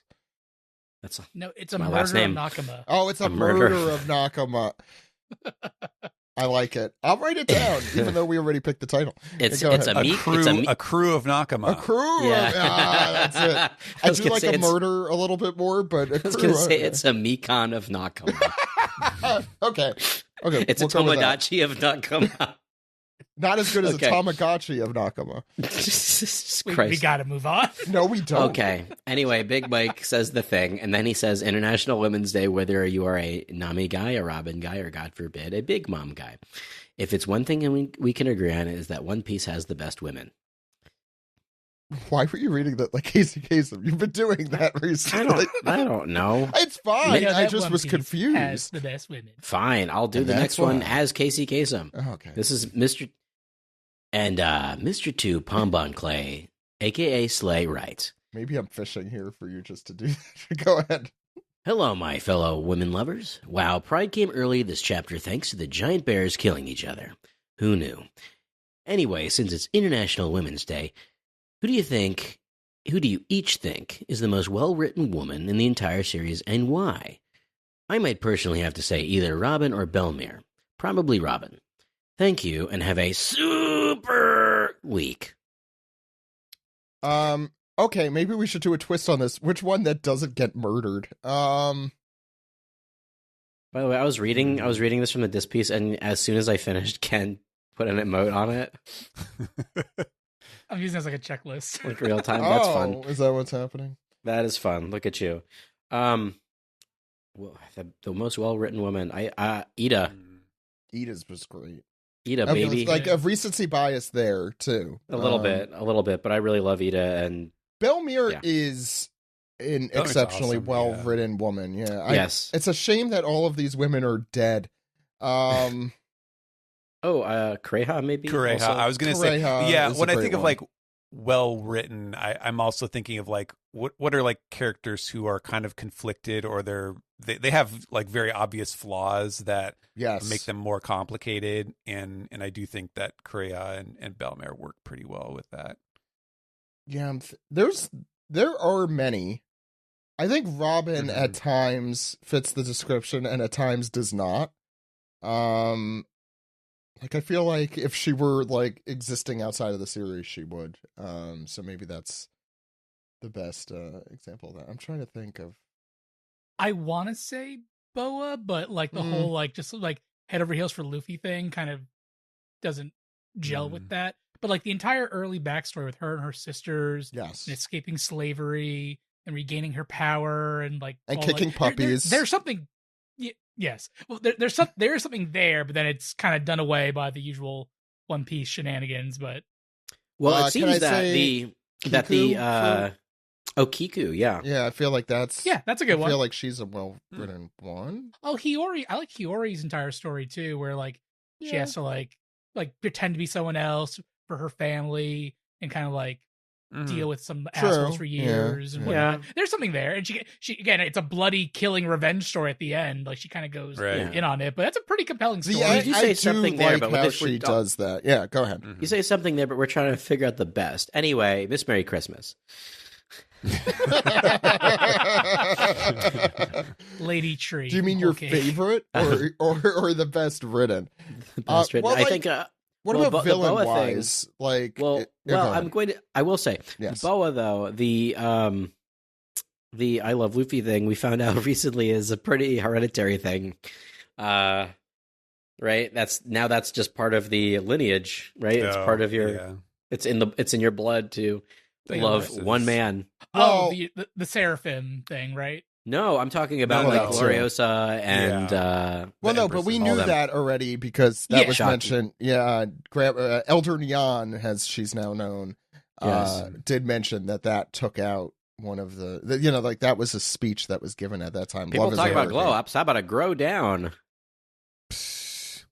I'm sorry. Thank you, I TMZ. do like Big Mom. She has, Ooh. Yes. there's a lot Big of Mom is an facets to easy Big answer. Mom. Yeah. Yes. The Big Mom, Big Mom is like one of the more well written villains too in the series. Yeah. She's Yeah, I a very, would just say rich, one of a very the- richly portrayed character. She's great. She's Yeah. like, I mean, like, yeah, no, she's just like a really interesting character, period. Like, probably of, like, I've said this before, but, like, if you're, like, looking for, like, which I'm, like, most interested in and, like, compelled by, like, every time they show up on screen, I am, like, there. Big Mom definitely would be one of those characters. Yeah. I don't know if I could say the same for all of the characters we've listed. Except Has anybody read the heroines? No, Steven obviously has. He translated them. Is there anything, I mean, I'm not sure if this is a spoiler, but is there anything in there that, like, lends credence to any of our opinions there? Or I mean, they're all just kind of, like, working off of Oda's material, obviously. I don't think it, like, they're not designed to, like, show you a new side of a character. You know, it's more just like, okay, well, what if we took this character and kind of expressed this part of their personality in a different scenario that's not, you know, related to some adventure or something. Yeah, let's stick her in a fun little, like, shopping mishap adventure. What happens there? Yeah, it's basically just, like, very high quality filler. Is what I would say. What's next, Alex? Next is Reversey Headback. Who says that's pretty good. Hey y'all, Dexter chapter as always. I'm glad that 102 years of giant yaoi can outdo the flashback math yaoi for defeating Emu. Anyway, I hope Frankie isn't the only one who benefits from getting gamer fuel. Maybe Usopp, Nami, or even Sanji can upgrade their tech and go sicko mode with patented Vegapunk elixirs. Hey, sicko mode, there you go. Yeah. That's funny. What's next? Nakrama, a.k.a. untranslatable term. I love it. That's for that one. That's so. cram. Nakrama, I guess. But Nakrama, yeah. More like Nakrappa is what we should have been saying to Nakama. Yes. Not to this person. Well, anyway, banger chapter as always, as they normally say. Absolutely kick-ass for sure. I bet the Sanjin, Jinsan, Jimsan shippers are losing it right now. And great to get a reminder that, yes, stupid sexy Killingham is much of a fascist bastard as the rest of his ilk. Where is Brook, though? Question marks. With how funny it is that Frankie finally got his Vegapunk assigned to power up an arc after Egghead, are you all looking forward to Usopp getting his big moment in the next arc instead of here? Ouch. And, of course, final point, would Domi Reversey Buggy be invincible? After all, he can chop his head off to prevent decapitation. Have a delightful week and keep up the hard work. Do you keep your devil fruit Reversey? You know, Probably. like when you're Reversey? I mean, why wouldn't you? I guess we haven't really tested it yet, have we? Yeah, just throw him in the water. Also, I think this goes back to, like... But also, Reversey Buggy is very competent. Yeah. So... I was going to say, did Rox use his powers? I don't remember. Did Rox have We never found out if he even had them. I don't think he does. Yeah, I don't think he does either. I thought it was like a Shanks situation where Shanks is just strong. And Roger, yeah.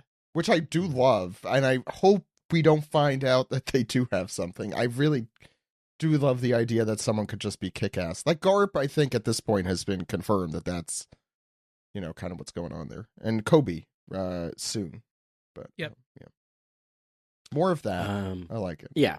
I do think that, like, if somebody used hockey against Buggy, would they be actually able to chop his head off? Like, if Mihawk hit him with a hockey, like, slice, would that actually That's a good question. I don't know.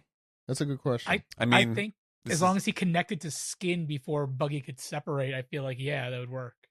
Well, it's less about him separating and more about, like, he literally can't be cut because... Yeah, but Buggy can, like, you know, when Buggy, like, bursts into pieces and whatnot, he can separate himself. So if he can separate before being hit by the sword... I see. You're asking a lot of Buggy. Well, no. No, my question is if he gets sliced with the hockey slice, does it? Yeah, it just comes down to Oda saying, like, is your hockey stronger than the other person's powers or whatever? Yeah. Like, it just comes down to, like, who wants it more, basically. Yeah, I think what has been confirmed, right, is that, like, oh yeah, hockey works against Logia users, but nothing against Paramethea users. So, I don't know. Well, it depends, because now we know that the Supreme, like, conquers hockey can, like, do pretty much everything now at this point. And As long as you use it into... What if it's a special paramecia? A mythical. Well, wasn't Katakuri's Katakuri Yeah, was that's special. that's Katakuri's. What was originally God. Logia, the element of mochi. Robert Loggia. of Mochi. There it is. Alex. Yeah. Tyler says, "Hey OPP, I hope you had a great weekend. Finally, we get our super Vegapunk upgrade we've been waiting for since the Egghead arc. Frankie finally getting some love makes me happy. Second, OMG, Rain Tempo hasn't been seen in so long. But then, with it immediately getting stopped by the Nightmare Creature, it's like Oda saying himself, no, Nami, you only do lightning now. Oof. I hope one day we get to see stuff like Mirage Tempo on a mass scale with Zeus's help." I mean, to be fair, like, if it wasn't interfered with by a giant creature, it would have worked. Like, Yeah. she was on the right track. Yeah, I agree. It was starting to work. Like it Mm-hmm. got I guess I interrupted. was a little disappointed that Nami's attacks haven't seemed very successful the last couple times, right? That she's done a big one. Is that right? I don't know. I feel like that's what just- Nami's attacks being lightning usually work that's what pretty it. well. Yeah, Mhm. that's what it feels like to me anyway. But did she get the final blow on ulti? No, that was the Mazer cannon. What? Um, No, remember Zeus went inside. That was when Zeus went inside the staff, and she attacked Ulti that way. yeah, but that the Mazer didn't. cannon was Big Mom, right? Yes, and that's what ultimately defeated ulti. Right. But like, Uh, yeah, Nami's attack did damage her, but it didn't. Do you know how much of that fight I remember? Take her down. None of it. It's like that. Very little. It's really crazy that I spent many hours of my life probably talking about that, and I have no memory of it whatsoever. I vaguely remember a couple panels from it. I remember our discussion calling Big Mama Kaiju and why that was so much fun. And that's all I got. What's next? Wow, I'll tell you what's next. Straw Hat Me? Part 9, who says, "What a fantastic chapter! Nothing more satisfying than seeing an elitist asshole get his head kicked in.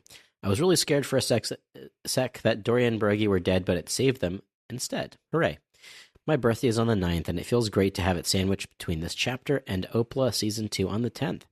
I was at the Netflix fan event in LA. Oh my god, that first episode was perfection. I am so ready. As a fan of a certain fanboy in the series, it was everything." And then he has a little Barto Club flag there. "That's all I'm saying. Everyone be super excited. Well, the fact that it's a Barto flag, well, I've seen I that. bet I going know who's around. in it. No, Yeah, I I've seen think they were like a screenshot. screenshot. Yeah, I don't know if they were. And we talked a little bit. I forget if this was last week or the week before, like the different types of fan service, not like Mhm. in the way that like we're gonna write this thing in to help. I'm still very conflicted on it. I'll see what I feel like at the end. Well, Bartolomeo's origin is that he saw Yes. Luffy in Logetown, so it would Sure, make sense that yeah. No, it he makes shows up sense, here. but it's like I don't know. He's not actually in the chapters that Yeah. exist in 1999 No. or 8. I mean, it's an 98. adaptation. No, It's an I adaptation. get. I know. I think that they might do something like I don't know, like maybe he's a member of the Buggy Pirates before That would be fun, actually. I like that. before seeing Luffy, declare his shit. I mean, here's a question: do you think the One Piece will include stuff like that? Is I don't think so. I No? think it's going to be a straight up Yeah, I think it's going to be more of a straight adaptation of the manga. That's what it seems. I mean, that seems to be what they're going for with the One Piece. I'll say, did any of you, as you were reading it, actually think okay, this could be the end of Dory and Brogy in this chapter? Did he No. catch you for No. a second? Because he caught me. No. He did catch me for a second because I'm expecting them to die. I but- thought that they were kind of done like a couple chapters ago because I thought to myself, oh, this is really poetic yeah. in a way where they, even though they were possessed, they basically continued their 100 years battle and they took out each other, and that's how they, Yeah. they end their duel. But I guess they technically ended their duel here because they killed each other, but I'm they just almost glad- did it on purpose. I'm just glad that Oda revealed that they were fine in this chapter. I can't imagine going on break and then Yeah. the next chapter starts off with the flipping of them over And it's like, oh, they're okay. They like, could have oh. done, Yeah, they could have done That, that. that would suck, actually. That would be really annoying. Oh, they've been dead for 2. Yeah. By the way, No, know what that's like? That's like killing Chewbacca. And then thinking he's dead for about a minute, and then the scene later he's revealed to be okay because he was in another ship. Dory and Brookie were on the other spaceship. God, is that Rise of Skywalker? it sure Oh, is. Zach doesn't know. Yeah, guess what happens, Zach? Chewbacca dies? That happens. Yes, Chewbacca dies. For real? Sorry, disregard whatever he said. He does die, actually. Yeah, Chewbacca dies for real. I mentioned this in the before. movie. I will be watching the Dynasty typewriter. What's the organization that actually puts it together? I know it's A George Lucas talk show? Yeah, George Lucas talk show. I should have known that because I have watched the George Lucas talk show. Yeah. Yes, go ahead. We went. We went together. We met George Lucas. We did. We met retired filmmaker George Lucas. Yeah. Yeah, friends of Steven Spielberg. Yeah. Yeah. That's right. Special guest Very Steven special guest very Steven special Spielberg. Very special guest Steven Spielberg. Hot Women's Research Fund says, what a chapter. I really thought God, we're having a great International Women's Day. Yeah, we're What a really chapter. celebrating them with their research fund. Yeah. Glad we have all guys. That's why I'm laughing. I really thought that Egghead was going to be pretty focused on the idea of energy sources, since there was Vegapunk's ambition to find an infinite energy source. The Mega Flame could be a source of fuel for an ancient weapon, and in general, sci-fi likes to focus on an idea of harnessing the energy from the sun in the palm of your hand. In the real world, access to electricity could be considered a human right, just like food and water is, like how rural Puerto Ricans still don't have electric grid access after Hurricane Maria all those years ago. One Piece already did a resource war with Alabasta being robbed of drinking water. I wonder if we're headed towards something like a power outage planned by the world nobles, but power in the One Piece world means something different than our electric grid. I wonder what innate energy Lilith is sensing from this treetop country of Elbaf. Speaking of Lilith, she reached out to me and said if I give her money for her research, she'd pay me back later. Boy, it's been a long time since then. Oh, dear. Ken liked that question. Sorry for swallowing it. I think that if we got something like this, it would be an analogy, because there really isn't electricity in the One Piece world in the way that we, or like a power grid, or it would be like disrupting like transponder snail communications, I guess, across the world or something. I will say that right now it doesn't seem like the world government's in the position to do anything, considering according to Emu, everything in Mary Jo is on fire, and not literally. Maybe probably not literally. I would. Well, we saw Mary Jo in the last chapter a little bit. We saw the palace, but the palace was fine. Yeah, they said it was a sea of fire. The Holy Land is a sea of fire. That was that could be not alliterative, but I don't know. Well, Steven, you translated that. Do you remember if that was literally? Yeah, I mean, I guess you could take that as like, what would the term be? Literally? No, like gospel, like a figure of speech or something. Oh, figure of speech, right? The other way around. Okay. What did you thought it was literal then? I mean, yeah, Steven. I meant Steven. I mean, I just assume like I just take that in a general sense to mean like the situation is chaotic there. That's what I thought. They're being beset on multiple sides or something, like poetic language to describe I guess that they had shit's going down. The food shortage, but I took it to mean that Blackbeard made a move or something, because what's his nuts? Maybe Sakazuki had to leave his office. Lafitte was spying on something.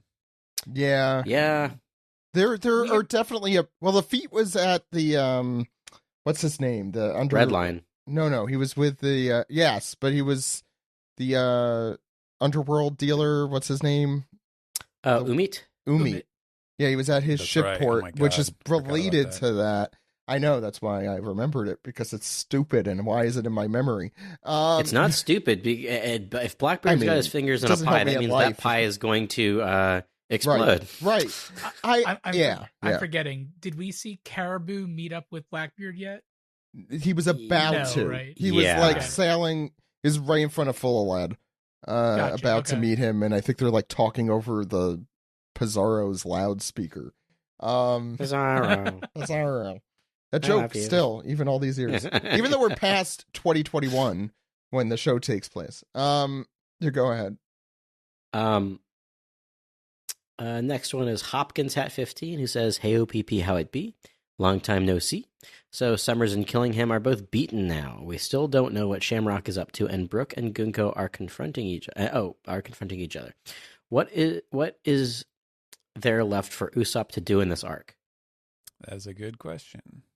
I posited, of course, that perhaps everybody has to work together to defeat a gigantic dragon that had been domied, but who knows? Who knows what Oda has up his sleeve for his It's like the Thriller Bark fight, but better. Yeah, I was kind of thinking that. I mean, fighting a dragon. Could be. Fighting a dragon so is cool. Indisputably pretty damn cool. Yeah. And imagine if Loki Imagine were dragons. Imagine dragons that were domied and also Loki'd and also like I guess radioactive. Scared the shit out of me. Yes, a radioactive dragon. When the giants were domied, they became huge, right? They became bigger. Yeah, they got bigger. I wonder if that would happen. Yeah, to he Loki. probably would. He probably Like would. Even bigger, big fucking ass dragon. Jeez. Like This paintball can't get any bigger. Well, I will say, I meant to say this during the manga recap, things are looking a little too good for the Straw Hats right now. Like It is, yeah. Yes. It's definitely looking up right now. which could be good. You know, maybe it's just, okay, things are going well now. Or it could mean that we're about to get a turn, and something's going to get fucked. And we kind of have been saying this whole arc, things are really going to go down because we had the party at the beginning. Yeah. I mean, let's see if that's true. But right now, things are looking really good. Yeah. Because the thing is, Summers and Killingham are the jobbers. Like, they were introduced for the Straw Hats to beat. Like, Gunko was, as the host for Emu, is clearly like the main threat, I feel like. Or at least the central focus of like the antagonism in this arc right now. So I do feel like that's going to be much harder to get past. And I think that this sort of reminds me too of like Whiskey Peak or in Bleach or whatever, when you find out that Aizen's like the big bad or whatever. Like, this is where the Straw Hats are going to find out like who the big bad of the Shonen series is going to be. Yeah. I feel like that hasn't happened in a while for them to like it has to become personal in some Yeah. way. Yeah. Right, because if they can knock Emu out of Gunko and she turns into because she's supposed to be like 80 years old, if she turns into like her proper age and all the Emu influences out of her, she can like tell the Straw Hats or Brooke, like, listen, Emu on the throne, this and that, this is the plan. Like, it could be a giant just info dump if they manage to save her in some capacity. It is kind of remarkable how little of the world, like, now we have, after the flashback, we basically know that only a handful of people know Emu even exists. Right. I funny enough, Sabo is one of them and the revolutionaries, so it would not be absurd for the Straw Hats to be one of them as well. I that would be a really interesting turn. That's a good point. Plus, they don't really know. They know their enemy is the world government. I mean, they've known that since Envious Lobby and before. But because of the Harley too, Harley being introduced, and I think at some point there's bound to be a large and Sorry, and Vivi's about to show up again. I mean, it was hinted at the beginning of Elbaf with the X. I kind of hope so. I mean, that's. Oh no, I'm like relatively certain Vivi is on the horizon. But she also is privy to what was going on. I mean, that was the whole thing. Yeah. Why she was getting chased out. One of the reasons, her father getting killed and Wapple telling her too much, I think. Yeah, so very interesting stuff. Anything else, Alex? We have one more. And this is from Wispy, who says, "Hey, OPP, loving Frankie's new Coca-Cola Classic upgrade. Didn't realize he was such a fan of cable serial killer dramas. What other upgraded Frankie techniques would you like to see named after Showtime original programming? Radical weeds? Shameless nipple lights? I don't know enough Showtime shows for this. Yellow jacket. Yeah. Jacket? Jacket fruit. Yeah. Yellow jacket fruit. I could do HBO shows. That's about. I think you've just listed off all of the Showtime shows. Yeah, all the Showtime shows. Was 6 Feet Under HBO or Showtime? That was HBO. Yeah. Okay, yeah, then I did name them all. It's true. The Soprano. No, I can't. No, that's also HBO. No, I'm thinking of the HBO ones now, like Curbing Your Enthusiasm or something. I don't know. Oh man, good punch. Pretty good punch. I'm feeling okay. I like the HBO ones more. I would stick with those. That's it for Dispiece. Do we have anything on the subreddit Archipelago, Stephen? We do have just a few here over on reddit.com/r/One Piece Podcasts. We'll start from Brad Wonder, who started the thread for us. Thank you, Brad. Hey, OPP, I feel bad for Brogy losing his hand before he got reversied, but at least there was some consequence to he and Dory facing the big bad. Speaking of which, does anyone else hate Emu's powers? So it seems like Dory and Brogy are relatively fresh after being flipped back, whereas in the flashback, Rox still retained the damage dealt by Garp and Roger. All three presumably took killing blows, but for some reason the Giants are good to go now, while Rox could only lay on the ground to be finished off by Garling. One Piece is more enjoyable when we don't look into the abilities too much, but Emu's powers might have less rules than even Law's fruit. I don't know if you know enough for that to be... Yeah, that's fair. Ken, are you raising your hand or are you stretching? Yeah, the one thing I'll say is, like, we've been saying that Rox was Domi Reversi just because, like, visually that's what it looks like. But if you want to talk about how it actually happened, like, Emu in Saturn lifted him up into the air and, like, the tendrils and the darkness and whatnot, and then when he came back down, he was evil. Did he get demonic? I have to look. He didn't get the tattoo, right? Like that. No, it wasn't the tattoo, but we never saw the Othello flip either. So maybe it wasn't exactly Domi Reversi. Like, maybe Emu can just put demon powers through other covenants. That's what we call well, actually now I forget what it's called. Plausible deniability. That's it. Yeah. I'm just saying, like, if we find out that what happened to Rox wasn't Domi Reversi, and that's why he didn't come back and he came back in pieces, or came back injured. Like, I don't think it makes a big difference to me story wise. And like that could easily be, that wasn't Domi Reversi, that was Domi Stabby. Domi Stabby or Domi something Choky or something. I don't know. Like, it doesn't matter much to me. I think that people keep debating on how this works. Like, at the end of the day, Emu is the person who makes you evil. Like, that's all it is. Like, and I wish I had your, optimism outlook. Yeah, it's just I don't like it because it's so nebulous, but also Emu is so nebulous right now. This will be one of the occasions where I use my cop-out answer that I'm going to hold off my opinions until we actually have a little bit more, solidified. Yeah, if that turns out to be a new thing too, it's going to be like Emu has more forms of possession than there are types of devil fruits at this point. Yeah, it is getting a little bit excessive. Yeah.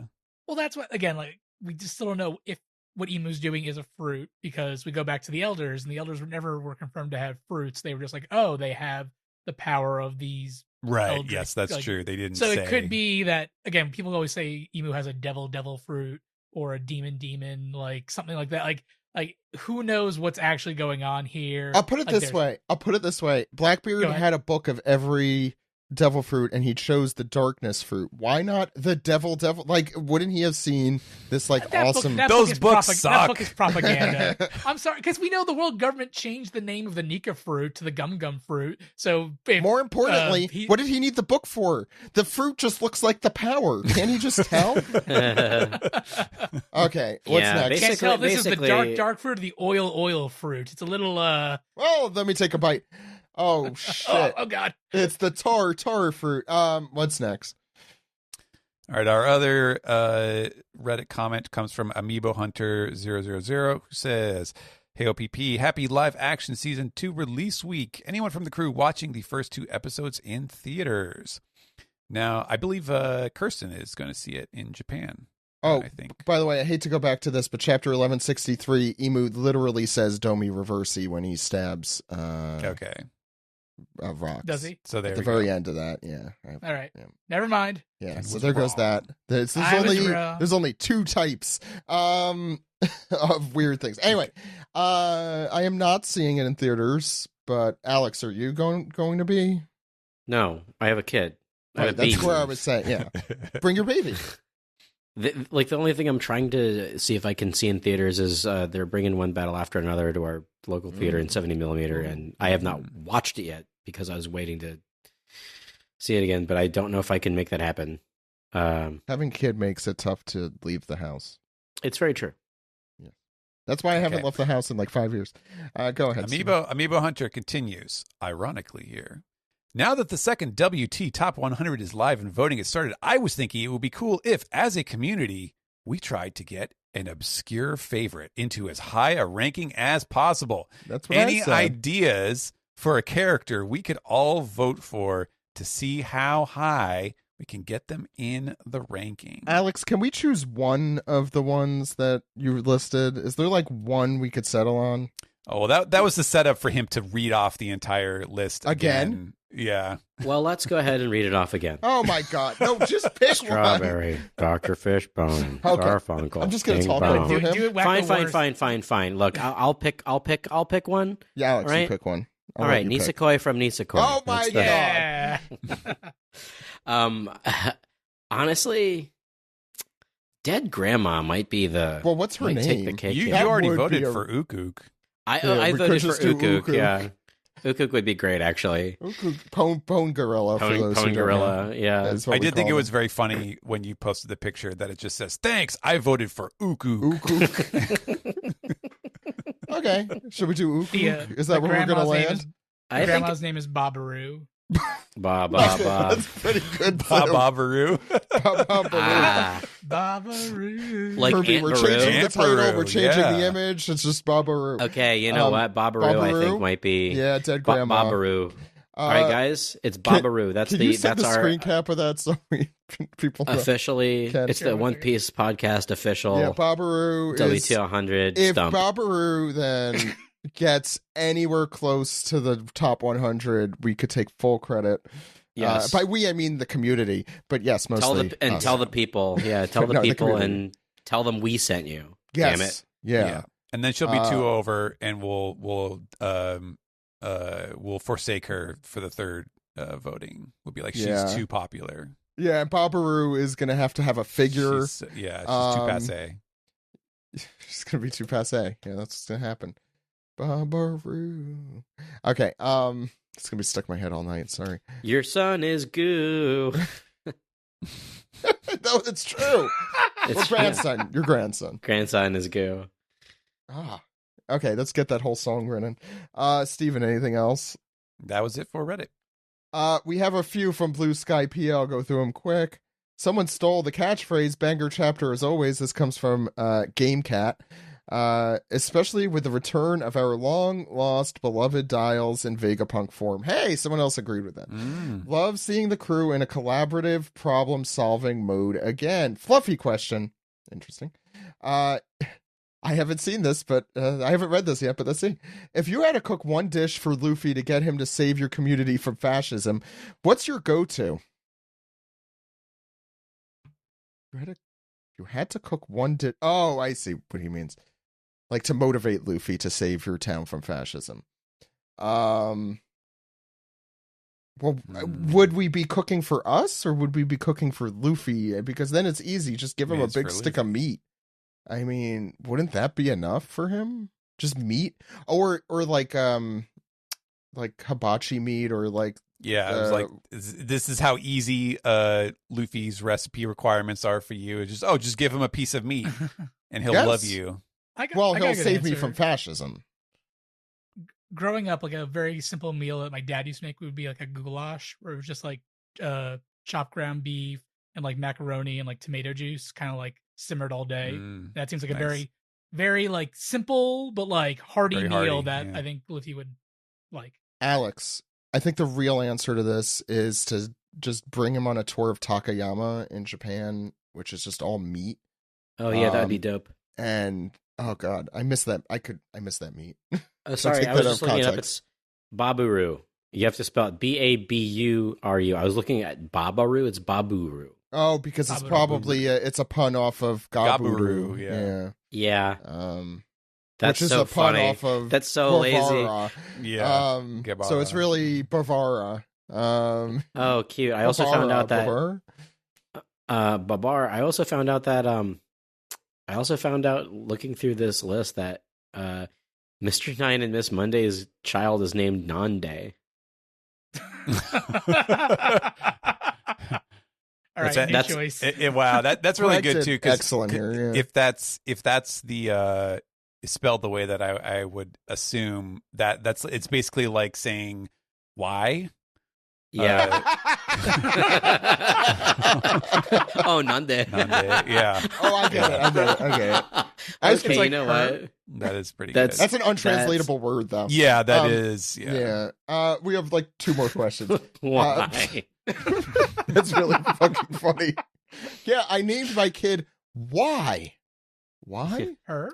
Her? I would. The two of them shacked up, huh? All right. I would introduce Luffy to carne asada fries. Ooh, yeah. I'm sorry, we didn't. That's a good answer. Yeah. Okay. Wait, what was the question? What what would we bribe Luffy with to save us from fascism? Oh. Ooh, let's see. Yeah, it's just the best meat you could think of. Or like, like barbecue in like Texas is like really good. Texas barbecue. I mean, come on, ham melon, prosciutto, and cantaloupe. Like that's it's so fucking good, and he loves it. He's like, "What the fuck is that?" Or ham melon? Are you kidding me, dude? God, there's a lot of good meat out there.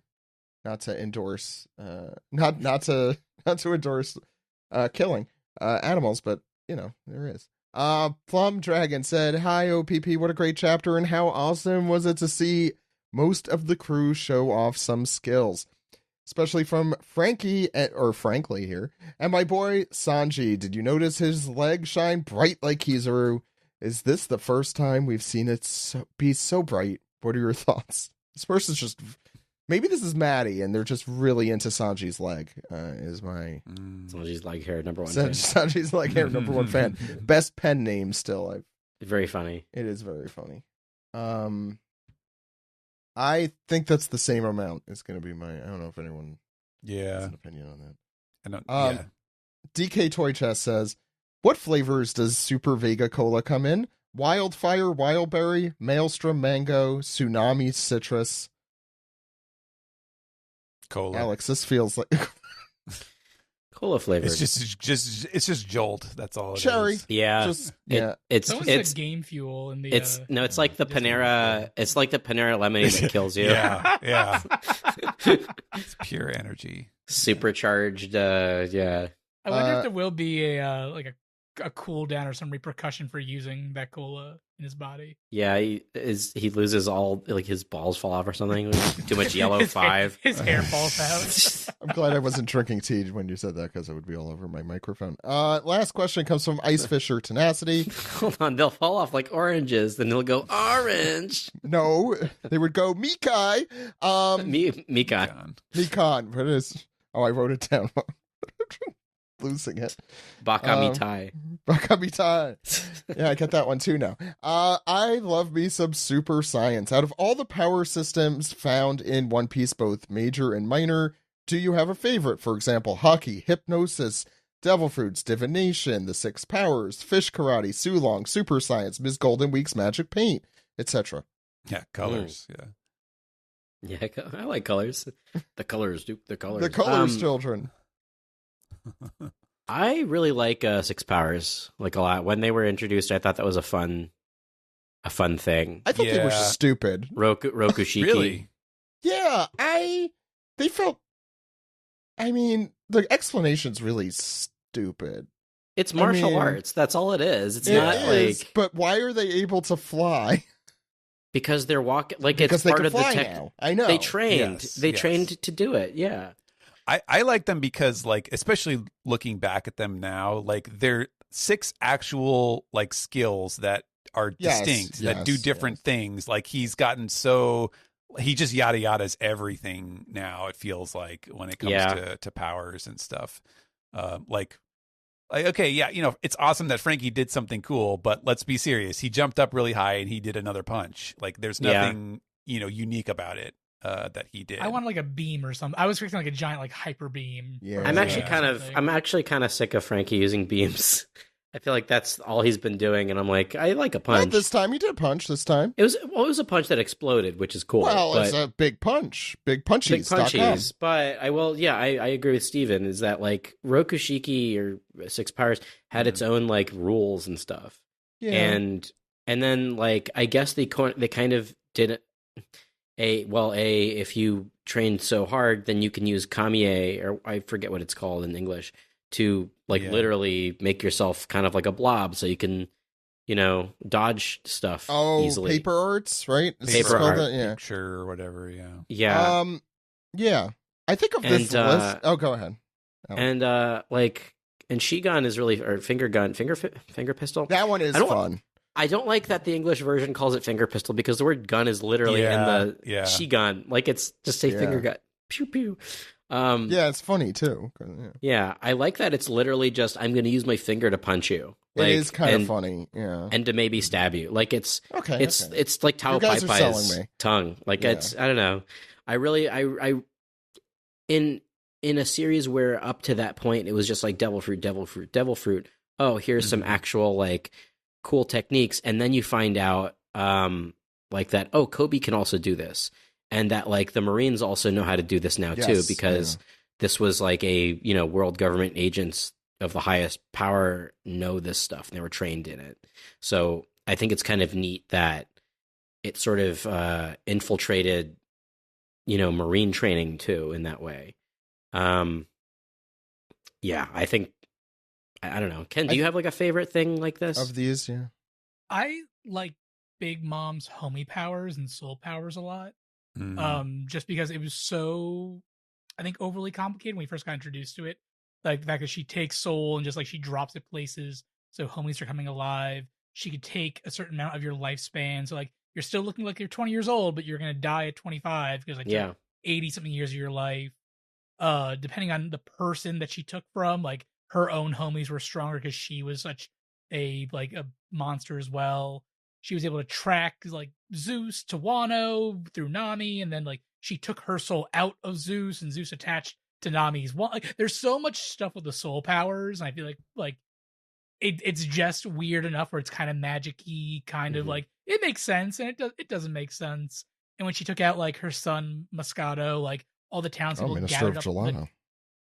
All the townspeople gathered up like the time that she attacked him and dropped all his like lifespan around him. And so that's why, like, later he's alive, because they got it back inside of him. Like, it makes it's so weird. Alex, can you write down Moscato, Minister of Gelato, too? That should be on that word. Oh, yeah. Oh, that should be one, right. Yeah, we really loved that guy for a while. We did. Yeah. It was because we thought we knew he would come back, but we were like, oh, he's so dead.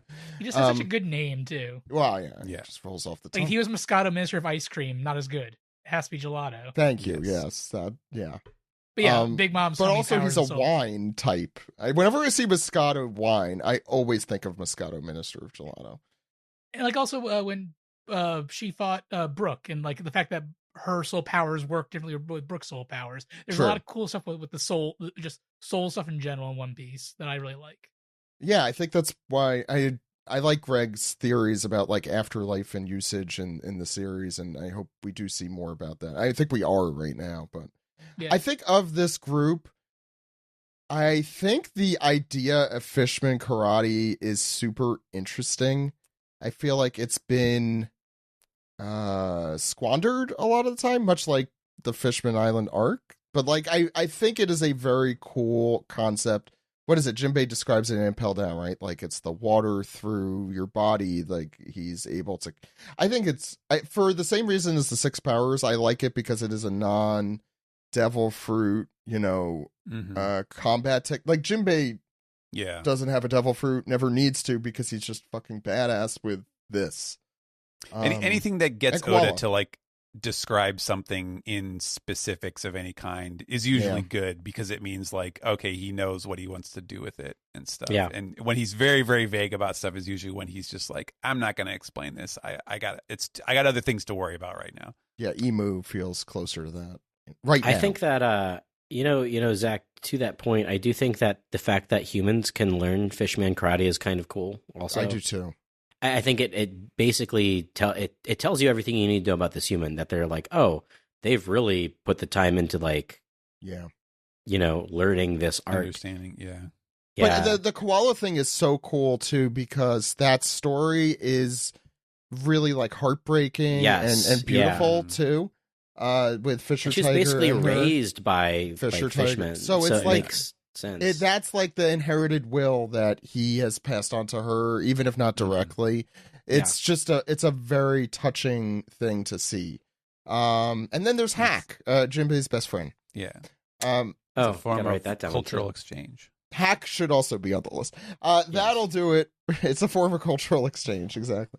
That'll do it for Piece Together. Let's round off, and I think we have to go through the results of round 1 of our Arc Madness tournament. Yes, we do. Let's find out right after this.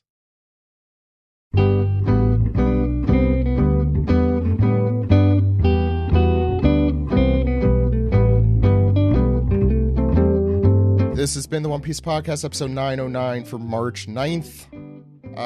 Thank you all for coming on. Next week, SGS, Steven, maybe? Perhaps, yeah. Greg was not available last time because he was busy with translation stuff. Hopefully, he will be a little more free this time. But that will be the plan as of today. And this Wednesday, we have Michaela Hoover, the voice and mocap actress behind Chopper in the live-action One Piece series, which, as we mentioned, premieres this Tuesday, right? March 10th. So tomorrow, if you're listening to this right after it releases, and now, if you're listening to it any day after that, please check that out. I don't know if we're going to do anything in particular for that, just because, as Alex mentioned earlier, children take up time, but maybe we'll figure out something. We did the team viewer thing, I think, last time, where we could all watch it. Maybe we'll do something like that over the weekend. But keep your ear to the ground, and keep your ear on our Discord if you haven't joined it. The link is on our website at onepiecepodcast.com. Check that out. Ken, where could people find you? You could find me anywhere online under KindKing01, whether that be Blue Sky, YouTube, TikTok, Instagram, Twitch, you name it, I'm probably there with the exact same username. Very easy to find. And make sure to check out the One Piece art collab on Blue Sky under opcollab.bsky.social. It was a giant collab we ran back in 2024 where we got hundreds of artists to draw hundreds of One Piece characters from Post Dressrosa to Egghead. Currently, Volume 1 and Volume 2 are free to download. They're 2 giant PDFs of beautiful art. Please check them out. And on the Blue Sky, we're currently posting a character a day. So if you want a little One Piece daily calendar character kind of thing, it's a great way to see the art doled out little by little. Steven, where can people find you? I'm over on Blue Sky, stephenpaul.bsky.social. You can check out One Piece when it returns. But every week we have a chapter of Akane Banashi, getting to be fun stuff. And Kurumizawa's Folly should be returning this week, I believe. That's a bi-weekly one. It's been a lot of fun. Very hectic and crazy cliffhangers, chapter to chapter. So it's one of those things where I think if you just read it all the way through, just binged it really fast, you would lose a lot of the fun effect of that. So if you're interested in some, sort of conspiratorial thriller manga making, mystery sort of series, check out Kurumizawa's Folly. And Alex, where can people find you? You can find me at dude exclamation at bisky.bisky, whatever. On Blue Sky. Weeb Simpsons is also on Blue Sky. Same thing. Weeb Simpsons .bisky. Please sign up for the Super Art Fight Patreon to see Super Art Fight past episodes in our archive. It's great. Just video of our live shows. It's fantastic. Super fun, hilarious, yada yada. And if you want to see Super Art Fight in person very soon with me, I will be at the Autobar in Baltimore on March 28th. So please, if you're in the DMV area, or if you want to come out of state to see it, why not? That is a good show to come to. It's Marty Day's last co-host show, and there'll be plenty of fun surprises. So, thanks, Alex. I have so many excuses that I have to come down there. I just need to figure it out. Mostly you. You can find us at onepiecepodcast.com or patreon.com/onepiecepodcast. As we mentioned, we have a meme match going on. And to celebrate this week's episode title, I guess, we have the Chad Momonosuke versus Harold, who, what is it? I keep forgetting. Fell for it again award. I have it right in front of me. If you haven't checked out our episodes this year, as I mentioned a few weeks ago, 2026 as a year has generally sucked, but we have had some of my favorite episodes like we've ever done this year. Including Manga is Something You Create by Yourself, Steven's interview, Steven's translation of the interview with Oda from One Piece Magazine number 20. That one is a must listen to if you ask me. A new SGS, Don't You Hate Pants? We had the 900th episode. We had our interview with Kat Abughazaleh. We had even more volume 20 of the magazine discussion, and we had we've started OPLA season, the latest season of OPLA, whatever you want to call it. We will announce guests as soon as I can, but either way, if you want early access, if you want immediate access to those interviews, make sure you subscribe at either $5 or $10 a month, depending on, I think $5 you should get access to everything, probably. Anyway, Kent, we have some business to get into. I forgot to mention fuck ice, but now that we've done that, what do we have? Basketball. Yes, we have the first round of Arc Madness is done. We launched this exactly a week ago, and this wrapped up while we were recording, actually. So we have the results. Do you want me to just go through them one by one, Zach? Yeah, I don't know what they are, so I'm curious. Okay. Yeah. So they were early, so I don't know if there were 10 matches, I guess, in the last week, and here are the results. Oh, by the way, I think we should go through Alex and Steven and give it a yay or nay, the three of us, as to whether we agree with these. Okay, I'll slow roll these then. Yes. All right. We had Davy Back Fights versus Egghead. Egghead won 11-38. Alex? Wow. I don't know if I'd call that an upset, just because I feel like Egghead has recency bias. A lot of people, and Davy Backfight is one of the I feel like a very strongly contested arc in terms of if people like it or not. Divisive, you could say. I guess my personal choice probably would have gone Egghead, even though I have some fun memories with Davy Backfight. It's much shorter and pretty, I love a short and sweet, and it's honestly when Oda's art was kind of at its peak, I think. But Egghead does have the Kuma flashback, which does a lot for it moving forward, I think. Yeah, I would yay that too. Steven, do you? So we're doing yay or nay on the result of Egghead over. Yeah, what do we I'll say yay. Okay, go ahead. Okay. All right. Next up, we had Subodi Archipelago versus Orangetown, and the Archipelago won 47-2. I yay that. Yay. Yeah. Yeah, I would say that the seeds sort of did their work here.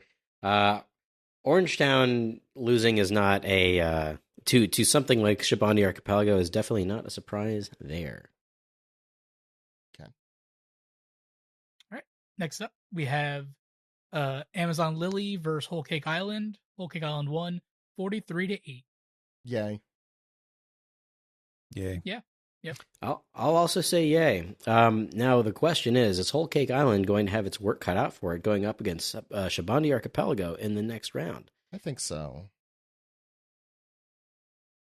If you look at the seeds, it's got a 9 seed versus an 8 seed. Yeah, I haven't looked at the. I need to open the. Well, I'm trying to be surprised by. And I gotta say, there's a lot of factors here what to consider: the length of the arc, the emotional impact of the arc, the fights, if that's your thing. And everyone's different because some people digest it through the anime, some people digest it through the manga, some people digest it through the live action if that's available, or the Chopper movie 9.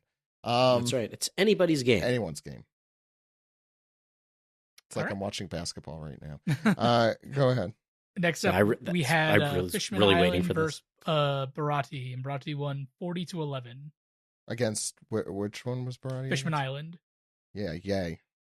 Yep. I don't there's any nays. Yeah. Yeah, I don't think that you're going to get any argument from me, Zach. Right, moving on. We had Elbaf versus Logtown. Elbaf won 40-9. I'll say this is one of the more divisive. Is this an arcs? Logtown. It is very short in the manga. It is like 4 chapters, something like that. But yay. Yeah, I'll say yay, even though it's really hard for me to vote for an arc that we're currently in and hasn't ended yet. But yes. Logtown is such... Yeah. Logtown is such a whisper of an arc that I have no problem putting Elbaf. It's a lot of fun. I love the Logtown stuff. I think I put it very high on the first time we did an Arcs of Consequence, like in 2015. But a lot of stuff has happened since then. Mm-hmm. All right. Next up, we had Romance Dawn versus Zoe. Zoe won 30-21. This one was closer than some of these. Mm-hmm. Yay, and also yay to the proportion. Yeah, like that's, yeah. It's a good. That reflects. They're both very short. Yeah, they're both short. They both have positive qualities. There's nothing really terribly wrong with either of them. No, I'd say they're both good, pretty competent arcs. Yeah. So, good job, Zoe. Next up, we had Thriller Bark versus Little Garden. Thriller Bark won 44-5. Oh yeah, that I think the proportion's off, but. Thriller Bark has really improved in its standings over the years, I feel like. Well, I think when you factor in, Zach, the pound-for-pound jokes that are in Thriller Bark, coupled with the... Oh, my God. Coupled with the fights, coupled with an amazing flashback, and, as the kids say these days, several really great aura farming moments. I think Thriller Bark really... Alex, you're on really fire tonight! It eats Little Garden's lunch, even though I personally have great nostalgic love for Little Garden. I love Little Garden a lot. Not just because of its nostalgia, but sure. But, like, I don't know. It's this, like, very fun little adventure. It, like, really encapsulates, like, things I love about One Piece. Just, like, wow, there are dinosaurs and giants on this random little island. That's right. It's fun. I agree with the results, but I think I would split it a little closer, is what I'm saying. It made me think about it a little. Yeah. All right. Next up, we had Drum Island versus Syrup Village. Drum Island won 48-3. I think that proportion is too nice to Syrup Village. It was interesting. Drum Island specifically, I fucking love, as we'll discuss in the Michaela interview. But yeah, I think there's no question here. A juggernaut versus something that is very clearly not a juggernaut. It is the atomic bomb versus the coughing baby. Next up, we had... Are you okay? No. Go ahead. He's broken in half. Next My up, head, we have clean off. Decapitated. Clean off. What was it? They're okay. The decapitation story. That's what just happened. Decapitation They're back story. at decapitation story. Next up, we had Twin Capes / Whiskey Peak versus Impel Down. Impel Down won 45-6. Twin Capes Whiskey Peak being one thing in this. Correct. Twin Peaks.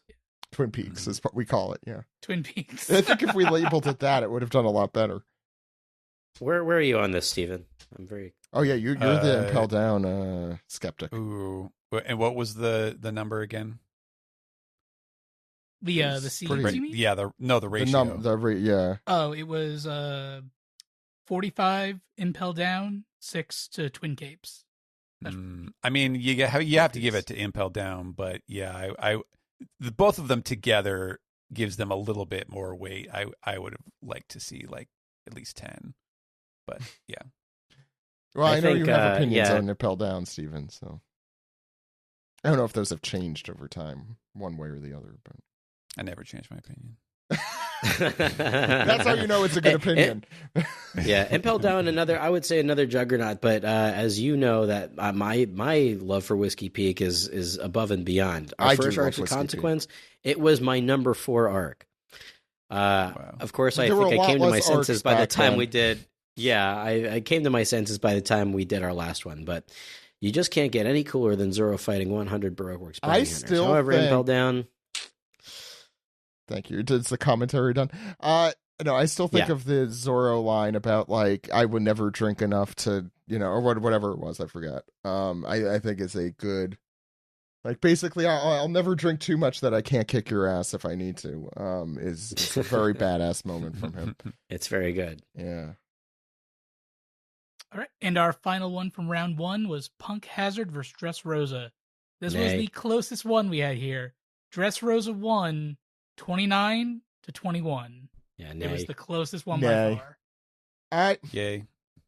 I did like, you know what? That is a toss up. That is like, I think I voted for Punk Hazard, but to give you an idea, I voted, but I know that my opinions change like the wind, so I'm not like, I'm not surprised that Dressrosa beat Punk Hazard because I feel like my dislike for Dressrosa is almost an anomaly, and I feel like I've poisoned the rest of the podcast in some way or another. No, sometimes we were poisoned. We were all poisoned. But no, we definitely had a bad week to week. It was the week time to with week Dressrosa. Yeah, but it I'm also. actually surprised I it was feel that like, close. Maybe you poisoned the listenership. Yeah, I might have poisoned listenership. This one had the most discussion in our Discord. People were going back and forth on it a lot because I thought Punk Hazard was going to take this one. I was surprised people were going for Dressrosa. Fans, I like Punk Hazard more too, so I was surprised that we had so many Dressrosa people like, yeah, Dressrosa. The thing about Dressrosa, so when we did the last reread, I was like, okay, this time I'm going to reread. I'm going to go through Dressrosa. The first half of Dressrosa is really excellent. The second half is garbage. Maybe I'm being too mean, but it's really rough. It's like I wouldn't call it garbage, tough. Yeah, per se, but it definitely loses itself a lot. Yeah, and it exemplifies kind of all the problems with a One Piece arc sometimes. The last time I did a front to back One Piece reread, I stopped at Dressrosa. Like I started Dressrosa and I stopped, and that was like I had to take a break. That's that, and I don't know if it was a shell shock thing. Maybe, yeah. Oh, go ahead. Sorry. The thing about Punk Hazard is it like I think the buoyancy for Punk Hazard is that like it is the kind of the classic like it's the overlooked arc, like it's better than you thought it was or people give it credit for or whatever. But I don't think the highs of Punk Hazard are very high in particular. So like especially compared to Dressrosa, because the cool stuff in Dressrosa is super cool. But I think that Punk Hazard is just kind of more even. Punk Hazard was fun because of the novelty of it, and especially since I think in the New World I could count two places that we didn't know the next place we were going to go, right? And that was to get to Punk Hazard and to get to Egghead, and those are the only times that has happened since the time skip, or before that even really. So it truly was the adventure. It was truly at the Oda's first half, like the first quarter and the last quarter, if we're going with like, is basketball and halves or quarters now? They're quarters, right? Nickels. Yeah. In pro basketball. Basketball. That's true, not college. Okay. So the first quarter and the last quarter are always pretty damn stellar, but it's always those middle parts that are, like, Oda, come on, you can figure this out. Not always, but that is a tendency, I think. To borrow a phrase from Nick Weiger of the Doughboys, it's a bit of unga pachka, a little too many flavors. Yes, too many flavors at once. Dressrosa is that, and I think that it does. Stephen, you make a really good point. The highs in Dressrosa are really high, and I guess the highest thing in Punk Hazard, I really. when I think about it, there's a lot in Eddie Punk Cole Hazard brothers. that's kind of the Eddie Cole brothers. Yeah, I do think that there's bits of Punk Hazard that do feel like a slog also, because I feel like they're also running from stuff, the gas or whatever. There's a lot of that in every arc. Yeah, running from the gas, Just they're running from the Rosa has the dragon, running they're running from That was from the start of the running, though. running, screaming forever. Is So it?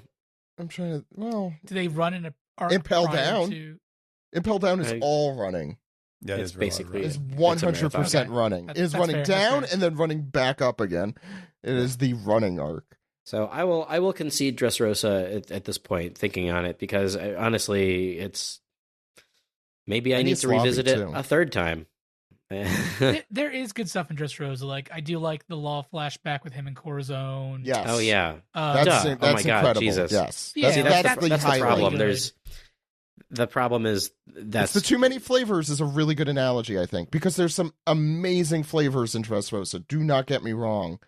But there's also some real just like, it's like eating a lot of, for every Brussels mint sprout- chocolate no, chip, there's there's a rum raisin. Yeah, it's rum raisin. basically. Yeah, just a little bit of Luffy in the kitchen with that stew there. Yep. Yeah. Tossing Yep. in the fish That is heads a and good stuff. analogy.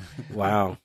So our next matchups will be on our Discord. Again, it's public. You could join it. You don't have to even be a Patreon subscriber, though you should. And what are our next rounds? Let's not have opinions on these. Let's not tip the yes, yeah, scales. no opinions. This is just what the current Yeah. matches are. And if you're listening to this podcast, again, the polls are already live. You can vote right now. And they Already have close Sunday, close- March, when do they close? They close right when we start recording next week. So Oh, okay. we'll close a week from today, around 7:30 Eastern Standard Time, March 15th. You have all Okay. week to vote. Okay. The matchups for round 2 of Arc Madness are Water 7 and East Lobby versus Egghead. Shibodi Archipelago and Whole Cake versus Whole Cake Island. The Paramount War and the Post-War versus Barati. Baratier. Baratier. Barati. Barate is the... Barati is how they pronounce it in the 4Kids. Yeah, that's what I'm thinking of. Elbath versus Jaya Skypea. Alabasta versus Zoe. Thriller Bark versus Wano. Drum Island versus Impel Down. And Dressrosa versus Arlong Park. Wow, some big hitters, I'll just say, have entered the fray. Yes. The seeding has now made this much more... Yeah, this is these are interesting rounds. Yeah, I'm a few of these, especially more recent arcs. I'm kind of interested to see what our listeners think. Matching up against some real heavy hitters. How many voters did we get on the last one? You said like 50, right? Yeah. In the last round, we had about 50 votes per poll. So thank you all for voting. That's a bigger turnout than I think I was initially expecting. So I hope that as we get further and further down this, more people will vote, so we can see if we can beat. And the 50 this time. next tournament is going to be our Glup Shitos, right? Yeah, if this goes well, we can definitely do our Glove Shadow as our next. I'm half kidding. No, it's going to happen now that you've said it. You've willed okay. it into existence. Okay, cool. That's the power, the monkey paw of the podcast. Anyway, Simba, do you have anything you want to say before we leave? Chirping. Aw, little baby. His head is baby. That's gonna do it for the One Piece podcast. My name is Zach. And my name is Alex. We'll see everyone next week, or maybe for an SGS. Who knows? See you next week, everyone. Goodbye, and enjoy the live action season 2 premiere of One Piece.